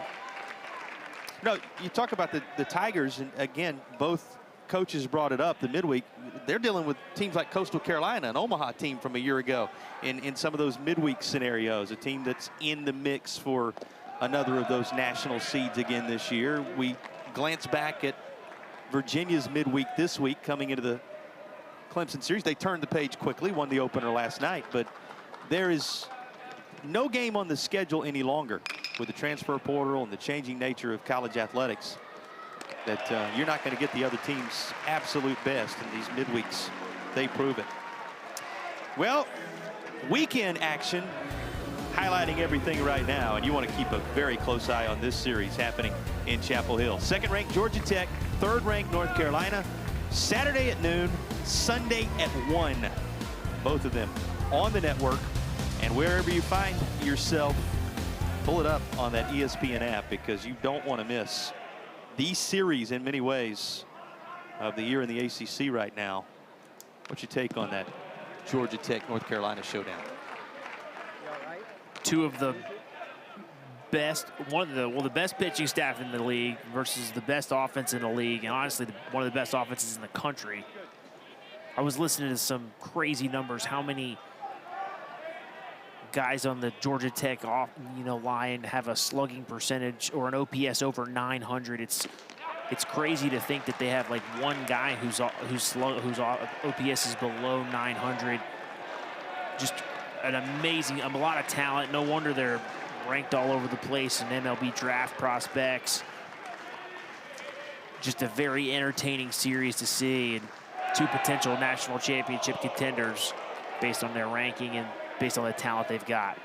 Worth keeping an eye on the next couple of days. We'll be scoreboard watching, that's for sure, as those two teams top tier in the ACC tangle. 3-1 game now after the second home run of the contest by the Clemson leadoff batter Savoy. And timed his leap perfectly, but could not quite gather it up at shortstop Holmes. In contact with the baseball, but didn't keep it in the leather, so a base runner with 2 down. Yeah, I think this has a hit written all over it. I know Holmes at shortstop will tell you he has to have that caught, but they are going to give Jacob Jarrell a single on the play, as you would expect. That ball was hit right on the nose off the bat. And that loud contact that the starters have done such a great job of limiting. You're seeing a lot of loud contact here off the bat of the Clemson hitters here off of Jacksonville here in his second inning. And his pitch count getting up close to 40, which is a lot for a reliever. Well, that's the 4th hit of the inning for the Tigers. And it puts Clemson in double digits in that category. Now 10 hits. They've doubled up the Cavaliers in hits and taking this 3-1 lead. Tigers doing good work off the Virginia pin and Jacksonville here in game 2 as they try to even the series. You see action in the Virginia pin as Yoder is getting ready. Yeah, I wonder if Coach Kirkpatrick's going out there to give him some confidence, like Zedkowski had talked about. Just give him a little bit of confidence. Hey, execute a pitch, get these guys on the ground, and we'll get out of this inning. But right now, Jacksonville's been up in the zone, and the Clemson hitters have not missed. They've had their 4 hardest exit velocities all over 100 in the last 4 hits in this inning off of Jacksonville. And I mean, even that last hit was 108 off the bat, but he's got to get it back down into the zone and see if he can't get a ground ball or some swing and miss out of this Clemson lineup here in Clavon. Clavon hit the ball hard his last time up. He has a solidly placed single here. The throw cut, and on the relay, Tigers add a run. Clavon with an RBI knock. And Clemson's advantage now 4-1 in this 3-run 7th.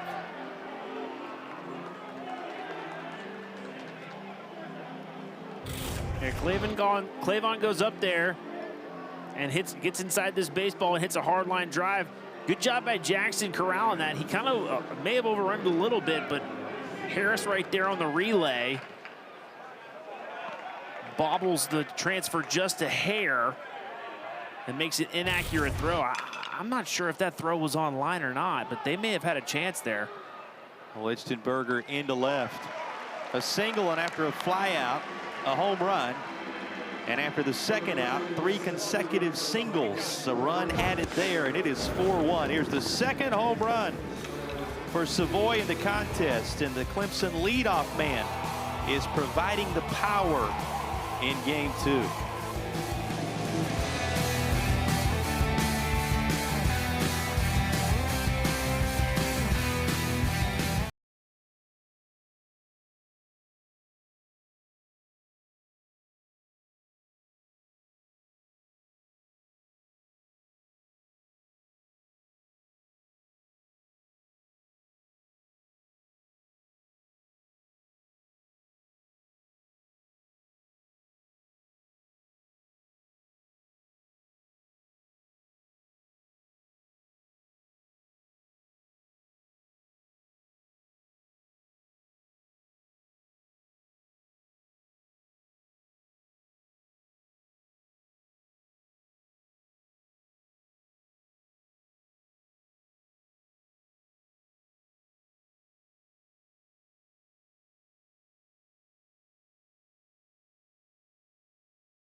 The pictures just as pretty as this comfortable evening in Charlottesville, Virginia. Glad you've chosen to join us on the ACC Network.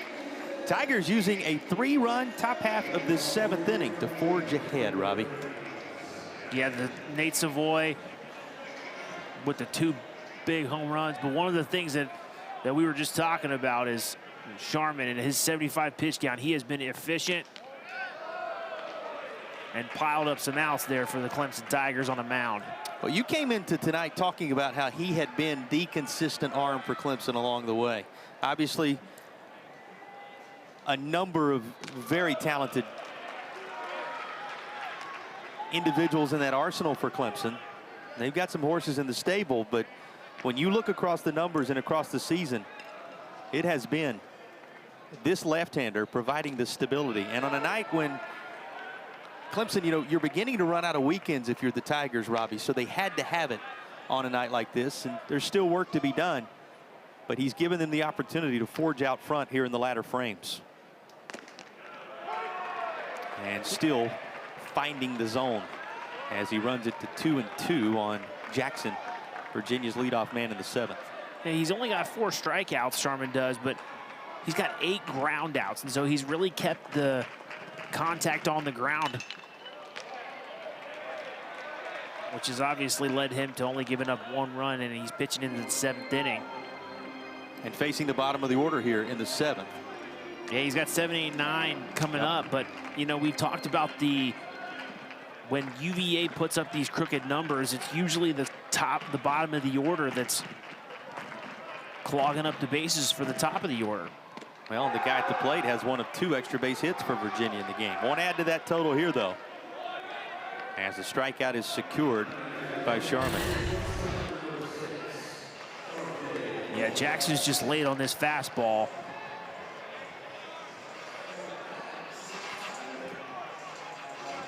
And there was the 5th strikeout of the evening for the Clemson starter. Only starter remaining in the contest as you get a glance at his line.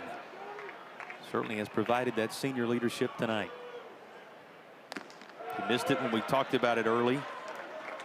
Guy who worked his way over to Clemson, South Carolina from Knoxville. So he traded 1 shade of orange for another as he was on that Tennessee Volunteers squad last year under the direction of Tony Vitello, who now has traded his colors for another shade of orange. He's in San Francisco as the manager of the Giants. Folks in orange going to love what they see here. Center fielder comes charging, and Clavon makes the play for the 2nd out of the inning. Yeah, Clavon deep here on Holmes, and he makes a really good running catch. You see him playing deep and in the left center gap, and he charges hard. His ball wouldn't hit particularly far, but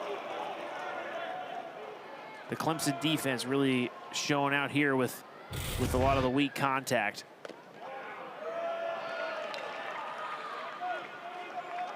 So, keeping with the conversation we've been having about him this inning, and the defense strong behind him as well. Quite a find on Rocky Top for the Clemson Tigers, this Georgia native. Of course, he came in highly regarded, was one of the top 15 left-handers in the state of Georgia, the baseball-rich state of Georgia. You know, when you come from that Atlanta area, you're competing just to get noticed in that part of the country in terms of talent and ability.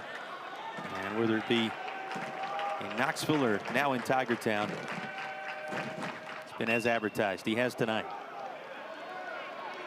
Yeah, if you're ranked high in the state of Georgia as a recruit, the high school baseball in the state of Georgia is second to no state. They churn out high-level college and professional baseball players all over the place.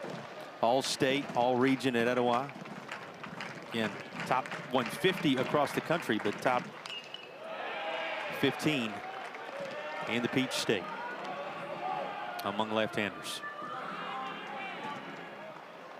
One of my roommates in my first stop in college in Young Harris College was from Etowah High School. Shortstop there, so they have a long list of really good baseball players out of that high school.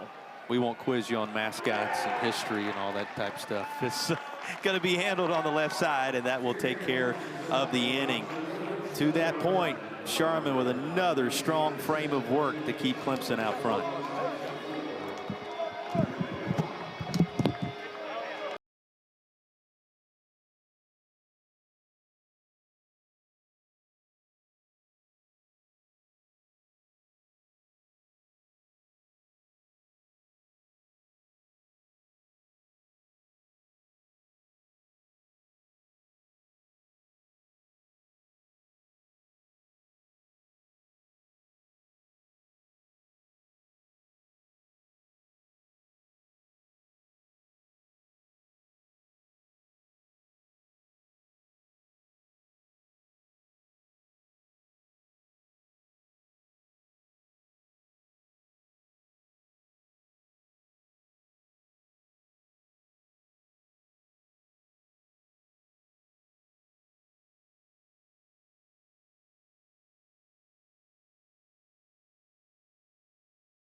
Lights taking over as daylight gives way to darkness here in Charlottesville. We glance at what's happening elsewhere in the Atlantic Coast Conference. Obviously, all eyes on Chapel Hill this weekend. And the Tar Heels with a strong start, 5-0, as they work through the 6th inning there in that top 5 showdown. Also, Boston College, one of those highly regarded and nationally ranked ACC representatives in the latest polls, well out front on this Friday night. As most of those game 1 of the series, here in game 2 in Charlottesville, Noah Yoder takes over. As you look at the vitals for the Inside the Commonwealth product as he takes over second out of the pen, 3rd pitcher for Virginia tonight. Yeah, you talk about stuff coming out of the bullpen. Noah Yoder has an electric fastball.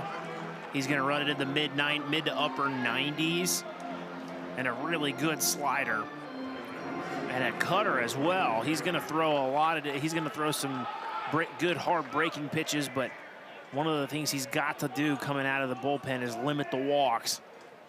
But the stuff is unquestionable, as you can see right there. Fastball at the top of at the nose of Clemson hitter right there. But it was a 98 mile an hour. Well, that hitter is Crichton, who leads things off. He's going to be followed by Foltz Jr. And in the 9th spot, currently the freshman Jackson Moore is listed. Those the 7, 8, 9 hitters for the Tigers. That's a nice piece of hitting to go the other way. And he will send that into right field. A leadoff base runner for Clemson. This has been a familiar refrain in this one. You look across the contest, the Tigers did this in the 1st, the 2nd, the 4th, and again in back-to-back innings here in the 7th and 8th frames. Leadoff base runners for Clemson. Yeah, Yoder's doing when he gets behind and then you get into predictable counts where you think the hitter's got a good idea of what you're going to throw, especially considering he's got that good fastball. Regardless of what happens, you definitely can time up even a 97 mile an hour fastball like Crichton did right there and hit a single into the outfield. And you can definitely hear the UVA fans are not happy with that call.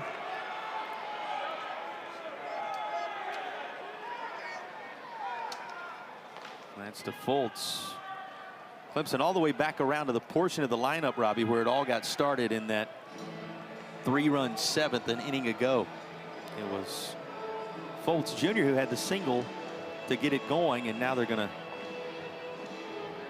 gather up the battery for the Who's, and a conversation coming after the first 2 are out of the zone to Foltz Jr. Gives us a chance to remind you that tomorrow a couple of softball game 2s are coming your way. 12th ranked Florida State hosting North Carolina. That's at Joanne Graff Field. 3 Eastern the start time on that one, and it's 7 Eastern. 10th ranked Virginia Tech hosting Georgia Tech. That's a Tech softball park down the road in Blacksburg, both on the ACC network and the ESPN app. Well, there is a familiar face.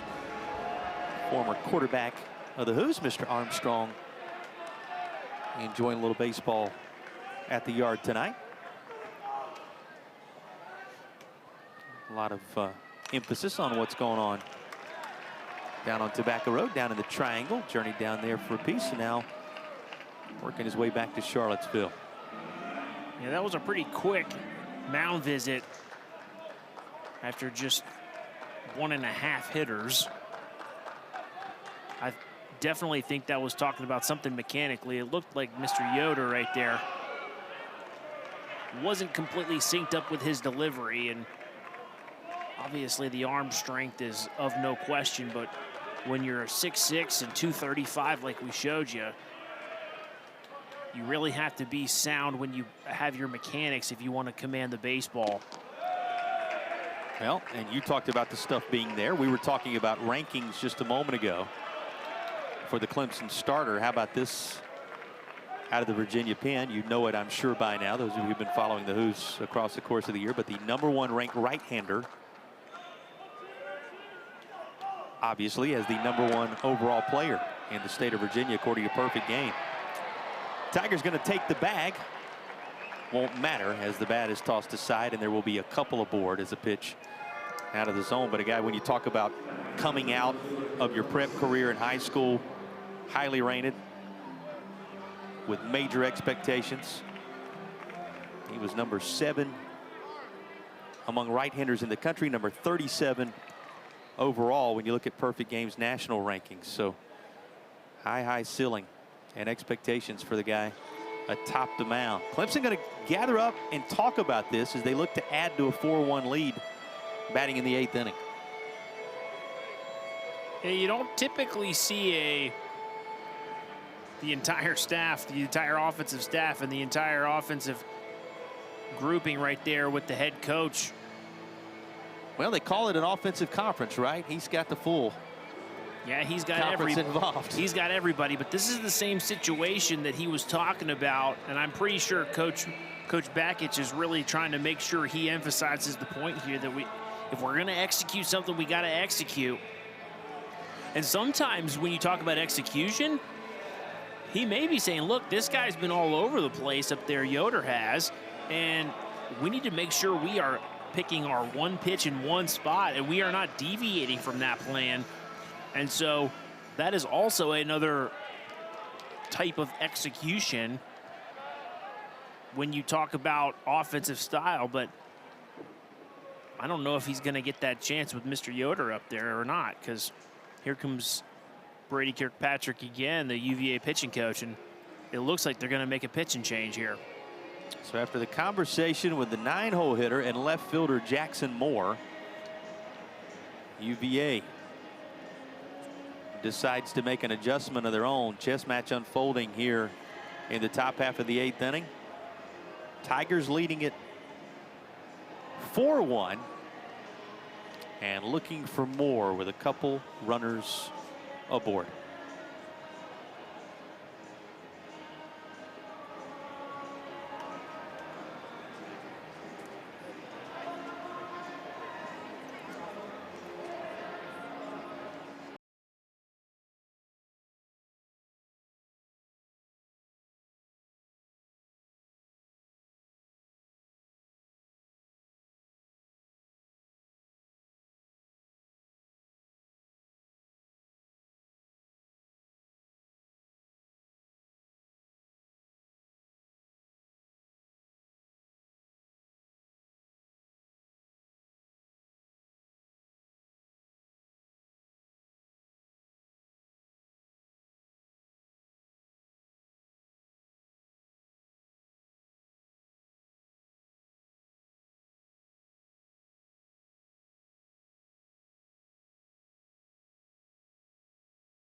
Well, track action continuing on grounds. What has been a full weekend of activity already. Much happening tomorrow. If you haven't made plans to do it, come on out to the yard. Game 3 of this series between the Who's and the Tigers. No track meet in here. Runs have been hard to come by. 4-1 our score. As we work on through this 8th inning, and Thomas Stewart is called upon out of the Virginia pen now. Yeah, Thomas Stewart got a couple of opportunities here lately.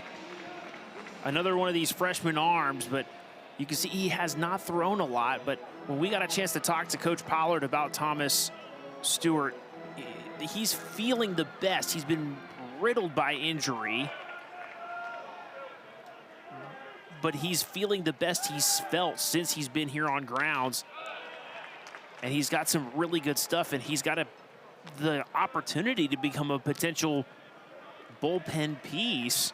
And so Coach Pollard's giving him an opportunity there to see if he can kind of come in and manage this inning in an ACC baseball game in here late in the 8th inning and see if he can't keep the damage here. He inherits a 2-on, nobody out, and it's going to be a bases loaded, nobody out, as Jackson Moore is hit with the pitch. So Clemson poised to perhaps open up an advantage here in the 8th as the top of the order is coming with the sacks full. And this has been the premier performer for the Clemson Tigers tonight. The guy striding to the plate right now. Couple of home runs, number 12 and 13 on the season for the Tigers leadoff man. One coming in the 3rd inning. The most recent just 1 inning ago, and a 3-run 7th. It was a 2-run shot for him.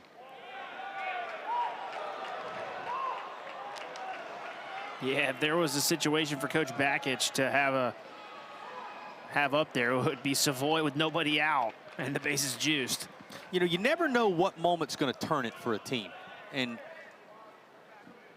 the Tigers, Coach Bakich looking for that moment. Up at a prime spot here with the guy who's seeing it as well as anybody this weekend. Though the count evens 1-1. Of course, Virginia winning last night's game. 6-4 the final. So Clemson trying to even the series here in the latter frames. A pitch down, 2-1. One of the things that, you know, you just said before was a moment can kind of turn the table for a team, but also a player and a huge performance, and coming in and hitting 2 home runs early in this game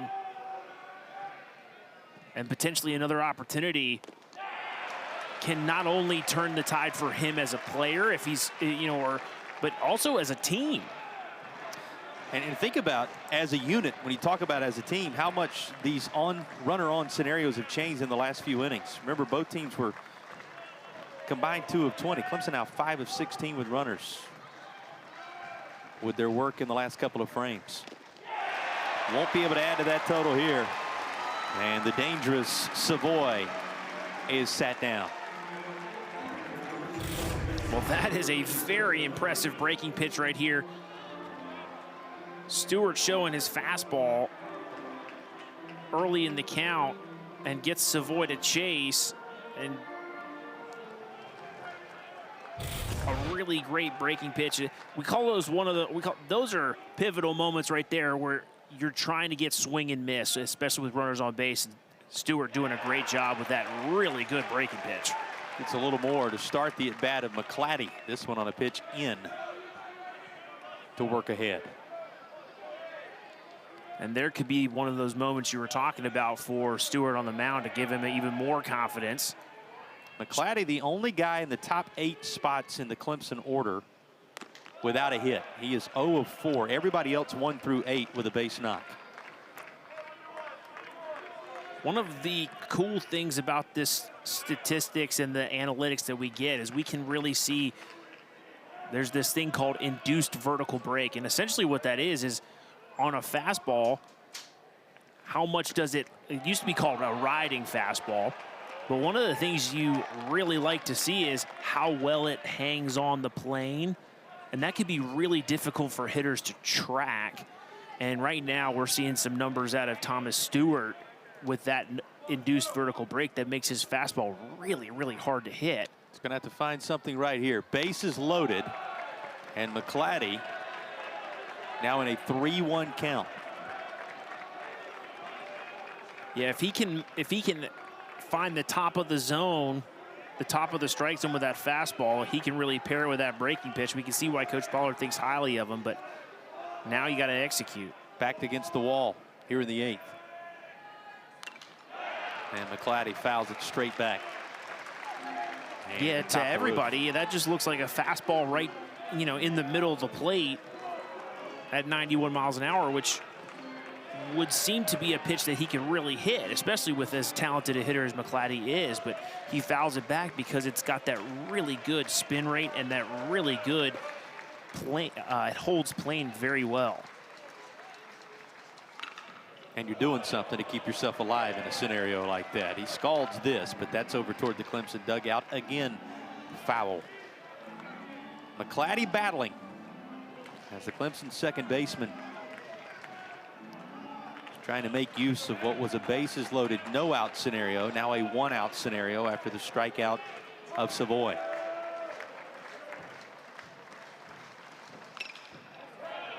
He's trying to straighten it up, but that's still way foul down that first base side. Such a battle brewing here. Home plate umpire is going to need a handful of new baseballs. Yeah, right now, Stewart's going for swing and miss, and McClatty's trying to put the ball in play and get his team a run. or more. Clemson trying to open the floodgates right here. Instead, it will be the bases loaded walk. And the merry-go-round going to make it 5-1 Tigers. As no, McClatty does not join the other of his comrades in the top 8 spots of the order with a base knock, but he does provide a contribution here and gets the RBI to show for it. Here's Gerald now. Remember, this is the guy we highlighted in the open because of the way he's swinging it of late, Robbie, and he finds himself now in a bases loaded scenario. Yeah, we're looking for contact here at if you're Gerald and you're trying to hit the ball into the outfield. You'd be more than happy to trade an out for a run, but you'd rather not trade 2 outs for a run. So you're trying to hit the ball hard in the outfield and get something you can elevate.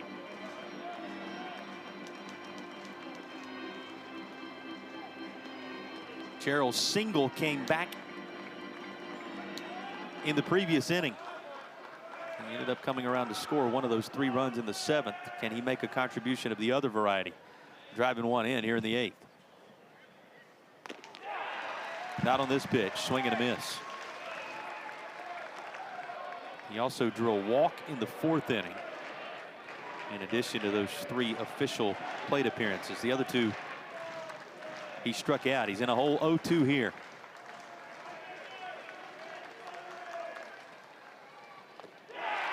And that will be a hat trick for Gerald mixed in, and that is a huge strikeout for Stewart as it gets him with in and out of limiting the damage here.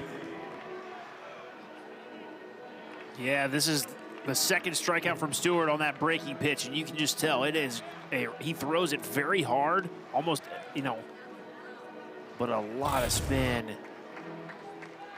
and a really good placement and location on that pitch, especially with 2 strikes. Left up to Luke Gaffney, who has singled in each of his 3 most recent plate appearances as part of a 3-for-4 effort. He and Savoy are the 2 in the lineup with 3 hits tonight apiece. They're responsible for half the total, 6 of Clemson's 12 hits in the game.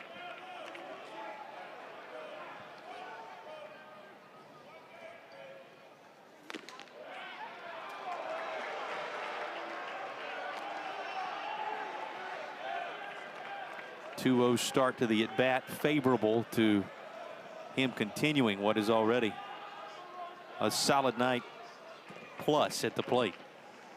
And it's been a big weekend for a guy who homered in the opener. Takes a 2-0 for a strike.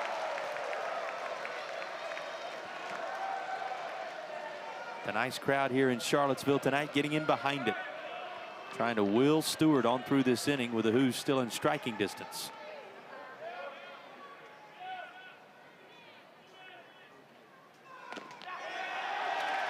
Back-to-back pitches in the zone.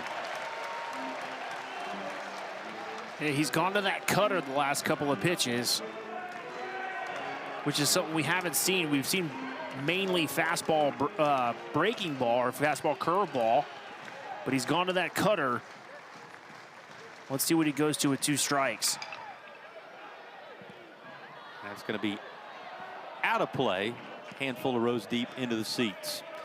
So from bases loaded, nobody out, to a 2-2, 2-out offering coming Luke Gaffney's direction with only 1 run in the inning. You have to believe for the Who's, this inning would be a win for his team to stay in reach of the Tigers. Here's the pitch to that end, the 2-2.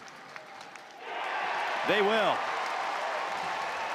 Thomas Stewart gets the strikeouts when needed to keep Virginia within reach. Yeah, it's a great job by Stewart right there. Let's see what happens next.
5-1 Tigers working into the bottom half of the 8th inning. Happy to have you with us this evening on the ACC Network. And, you know, Robbie, you look back across this one, Clemson in a position now to even the series, turn tomorrow's finale into a rubber match. And the big reason for that, Nate Savoy, multi-home run effort in this one. He's been the catalyst right at the top of the order. Yeah, Coach Backage really wanted them to find some big-time hits. And, you know, putting Savoy at the top of the order, we were wondering about that. And it's turned out really well so far, and it's really backed up the performance that we've seen from Sharman on the mound. And Clemson's really putting together a good game so far. And let's see if they can, you know, in those close this out with the final 6 outs. You know, Clemson's really struggled to kind of continue to expand the lead and keep the lead in the later innings in the ACC games. And UVA is definitely capable of putting up big numbers on offense. And this is where you would think we get to see maybe what Eric Backage is going to do with the pen. But Sharman thus far remains out there. This could change that. We'll see. In Virginia's best chance to battle back, perhaps, starting with the top of the order, Gracia ignites it with a leadoff double. Yeah, Gracia gets out in front of a breaking ball or a changeup right there. Actually, there's a good changeup right there, but Gracia's able to stay on playing with the baseball, drive it down the right field line, sneak it inside the line right there. Heads up, Clemson bullpen. Knocked up a little chalk down that right field side, and the first hit of the night for Gracia has him in scoring position.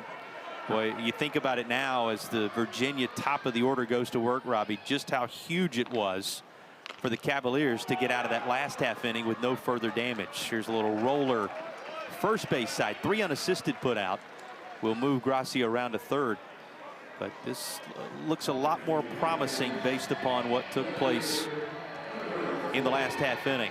Well, let's talk about what happened in the last ACC weekend for the guy coming to the plate now, Didowick. We said the power numbers are arriving. We saw that in the land of the Irish. Yeah, you can just, he's just hitting his stride with and the confidence coming out of his body language is really apparent.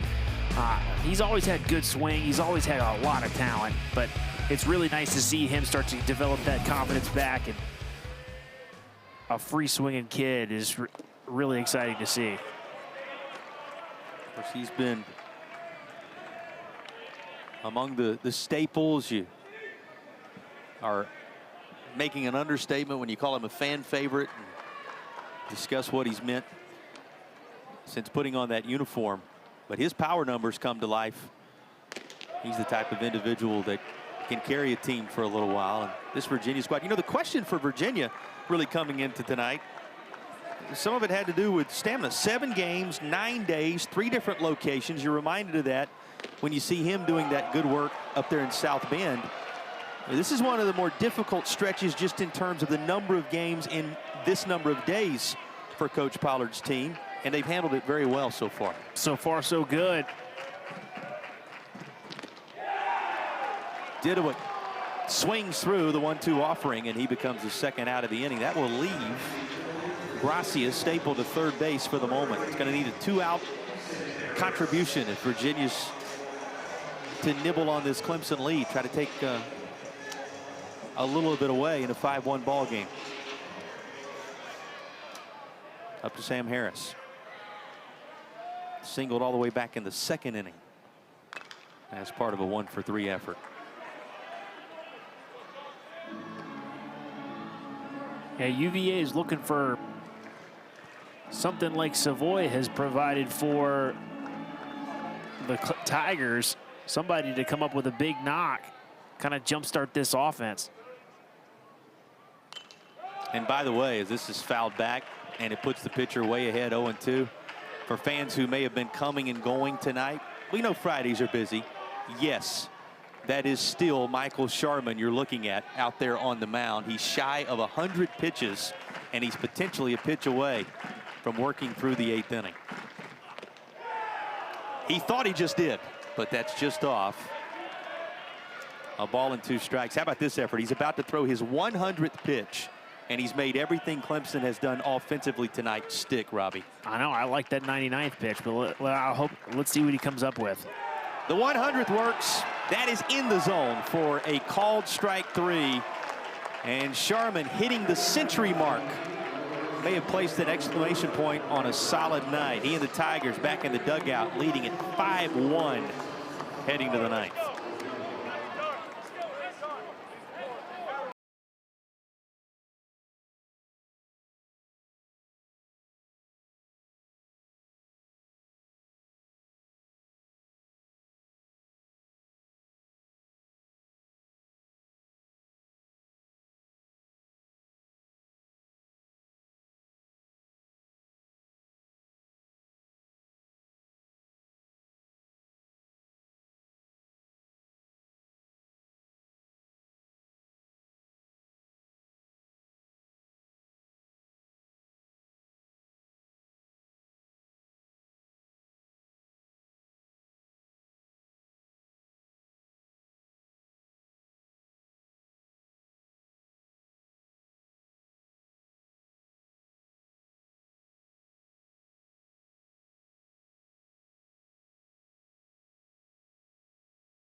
You don't want to miss the next All Access, the ACC Life. It premieres on Tuesday night.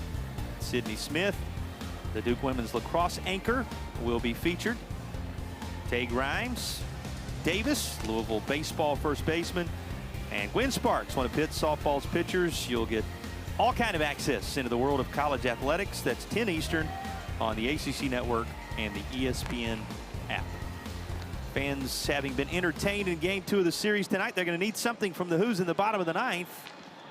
As Clemson looks to even the series. Jaeger going to try to keep it a 5-1 ball game here in the top half of the ninth inning. Yeah, just trying to get Jaeger to come out and throw some strikes and honestly get his dugout, get his offense back into the dugout without any more damage done. But again, another good spot to see if Coach Pollard can get a little bit of a some more relief out of the bullpen. But with Jaeger, the story's been walks. If you give up the hits and with people on base, you really need to make sure that you're competing in the zone, because the only time you'll give up hits if you're so far off the zone like Jaeger has been is when you're throwing it right down the middle, and that's when you give a lot of hits. Jaeger working to the 5, 6, and 7 spots, beginning with Clay Vaughn. A Clemson team that Eric Bakich told us coming into the weekend has continued to battle. It has been evident tonight. You know, Tigers have left 11 on base in this game. Don't lose sight of that. It's a 5-1 contest, but there has been a lot of traffic for Clemson tonight, start to finish. We talked about more often than not, they've been able to get the leadoff runner aboard in this game. But 11 base runners left and 5 runs in on 12 hits. Maybe they didn't capitalize on every opportunity tonight, as you heard from the Clemson head coach when we visited with him mid-game. But they're in position to put themselves in position to make tomorrow consequential in this series. Yeah, they're trying to find 3 more outs is all they're trying to do. So I know Coach Bakich, with the hill they have to climb in terms of getting back into the ACC standings, is not taking this game or any game for that matter for granted. Well, and you know, Robbie, when you're grinding through this kind of stretch, like Clemson has been doing really throughout the course of ACC play, a team that comes in first 16 contests, only been able to put 5 of those in the win column in the ACC. You're grinding through this. You go through these periods where, no, you don't execute here or there, but if you can find a way to grind one of these out, as Clemson, as you just said, is within 3 outs of doing, who knows what that does moving forward. And certainly sets up tomorrow. We don't have a starting pitcher announced for tomorrow. So you do want to make plans to join us on the ACC Network. We'll have a 1 o'clock first pitch Eastern time zone from right here in Charlottesville. We'll have it for you. The duration of it on the ACC Network. But it'll be interesting to see what they decide to do in terms of arms. Now that we know what has been utilized, at least to this point, out of both bullpens in the first 2 games. Berger's going to have to work with the equipment momentarily. Got some PPE that is malfunctioning. Yeah. Happens. A lot of protective equipment these guys have on. Well, I'd wear it too if I was facing somebody throwing a 90-mile-an-hour fastball. Comes with it these days. 1-2 as that's fouled off. What do you think in terms of, not to completely go there? There's the bottom of the 9th inning, and Virginia's going to have 5, 6, 7 due up in the bottom of the frame. But you glance ahead to tomorrow based on what has been used by these respective staffs. How do you think things shake out? Who do you give, if any, an advantage to in terms of arms remaining, Robbie? I think the fact that, number one, starting pitching is the key, as Clemson's proving here tonight. Yeah, that's been the story alongside the leadoff man's prowess at the top of the order. You're right. In the past, we've seen Titsworth and a couple of others starting on that Sunday series, or the Sunday game, or game 3. So that could potentially be an option. He was utilized last night for what it's worth, but you're right. He's been the guy in that slot.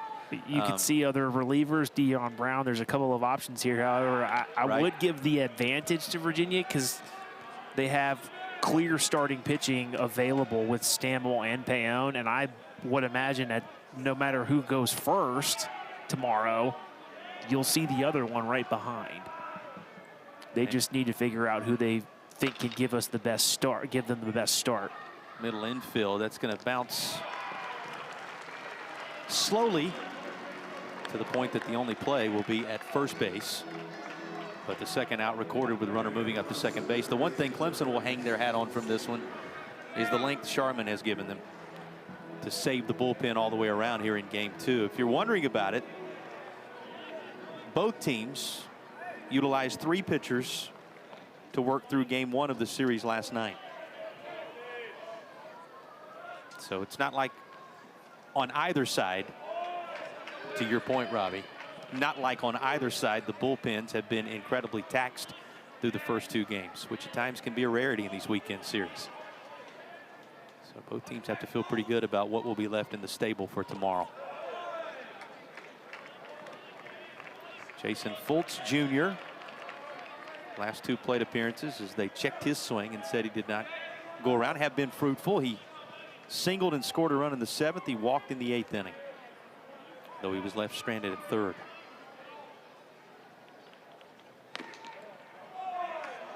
And of course, last inning when the Tigers had him loaded and just got the 1 run out of it. 1 in the 3rd, 3 in the 7th, and 1 in the 8th. That's how the Clemson runs have been posted. Virginia's lone run manufactured in the bottom of the 5th.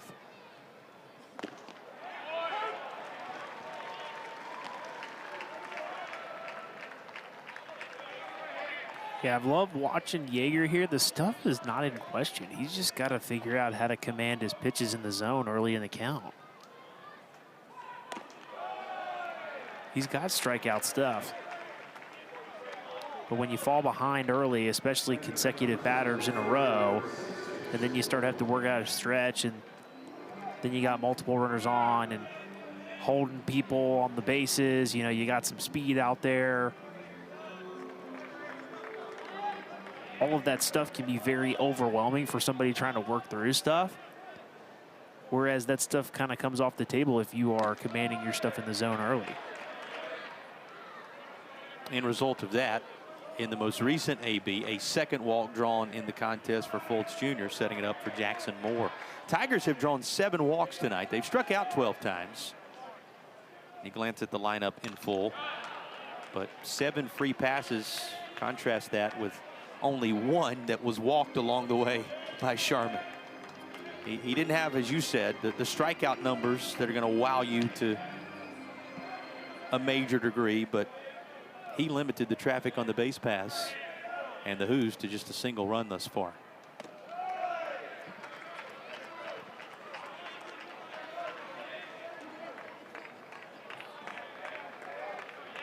Jackson Moore was hit by a pitch in the 8th. He walked in the 5th, has been twice aboard.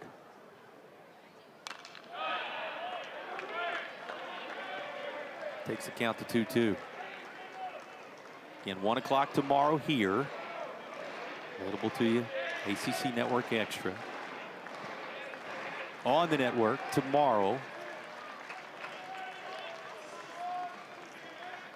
And Sunday, games 2 and 3. Now that top 5 showdown in Chapel Hill. Big time weekend in the ACC. Major pitch there.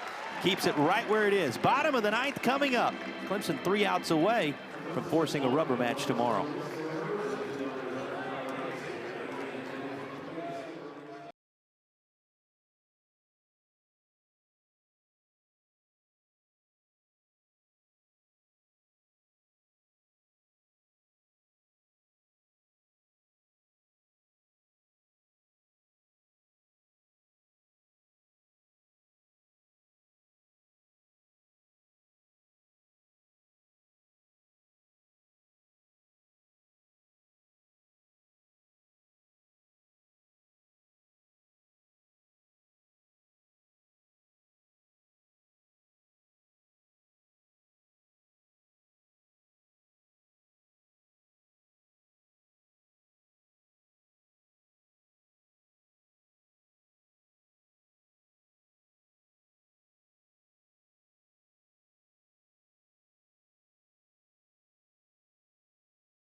Provided the answer for the Clemson Tigers on this Friday night. 100 pitches on the button. He departs, standing to be the winner. Clemson can get 3 more outs. Yeah, Sharman came out, pumping strikes, and he set the tone from the start, matching Kyle Johnson, and then exceeding him, getting through all the way through the 8th inning. Just a very impressive, honestly masterful way of navigating through a very tough lineup with a lot of good hitters. And he's given it to the back end of their bullpen here with Hayden Simerson. Well, and if Simerson can make this 5-1 advantage stand up, Sharman will improve to 5-1 on the year. Vitals for the junior out of Salisbury, North Carolina, as a right-hander becomes the first out of the pen for the Tigers coming on here in the 9th. Well, we talked about Sharman not being a elite strikeout guy. Simerson is a strikeout guy. You can see right there, he's only walked 5 people to 30 strikeouts in 20 innings. So he's averaging almost 1.5 strikeouts an inning. Actually, exactly 1.5 strikeouts an inning right there. My math is correct. We're impressed. And we're going to see an elite fastball with elite, and he is going to throw a lot of strikes. First one up and in on Witherspoon. That one will get your attention sometimes. As the second pitch delivered right over the top, and that's high. All right, think about the Tigers across the last several weekends in the ACC and where they'll be if they're able to close this out behind Simerson. Last weekend, obviously, before rolling in here to Charlottesville, experiencing some difficult moments, and the final two contests against the Tar Heels we've talked a lot about tonight. It's given a pretty good ride. There's a long run. Boy, he's made a couple of nice plays out there in center field tonight. And that's out number one here in the ninth. It's tracked down by Bryce Clavon. That's an awesome catch. I mean, over there on the warning track, sliding. It looks really cool when you make catches like this, but the communication between the outfielders, you see him just pull up. His right fielder, Crichton. And another really good defensive play. This is going to test him again. No time to catch your breath. He's going to drift back and then leap on the warning track to make the catch. 2 outs secured by Clavon, and the Tigers 1 out away from putting this one in the win column. And then he wheels and fires a ball that lands inside his second base just off of his back foot. That's extremely impressive. No worries, right? Just another day at the office. Look, if you're looking for athletes on a baseball field, you start in the center of the field. Shortstops, pitchers, catchers, center fielders. You're seeing one right there. Going to shade Jackson to that left field side. I think on this, though, you look at Clemson's journey across the last several weekends. They did go to Stanford right before the North Carolina series and take 2 out of 3. They won the bookends in the Bay Area. But that was after dropping a series to Miami, getting swept by Notre Dame, and difficulty at the hands of Georgia Tech. He makes all 3 outs, and this weekend may be a little different for the Tigers as Clavon chases down another, and with the work of the leadoff man, Savoy, and the guy who climbed the hill, Sharman, Clemson picks up a 5-1 victory, and they're in position to take one of those ACC weekends with a rubber match set up for tomorrow. Yeah, that was a complete game by Clemson. They had really timely hitting. Sharman on the mound was a really tough customer for the UVA offense. And obviously, as we could see by the MVP of the 9th inning defensively, Clavon, the defense really held up. Just an impressive win by the Tigers. And again, makes tomorrow even more compelling as the rubber match. We'll hope to see you then. 1 o'clock right here on the ACC Network. For Robbie Schwab, my broadcast partner, Sean Fulton, his crew here in Charlottesville. Pleasure to have you with us. We'll see you tomorrow. Game 3 consequential as the series will be on the line. Clemson takes Game 2 on this Friday night by a final of 5-1 in Charlottesville.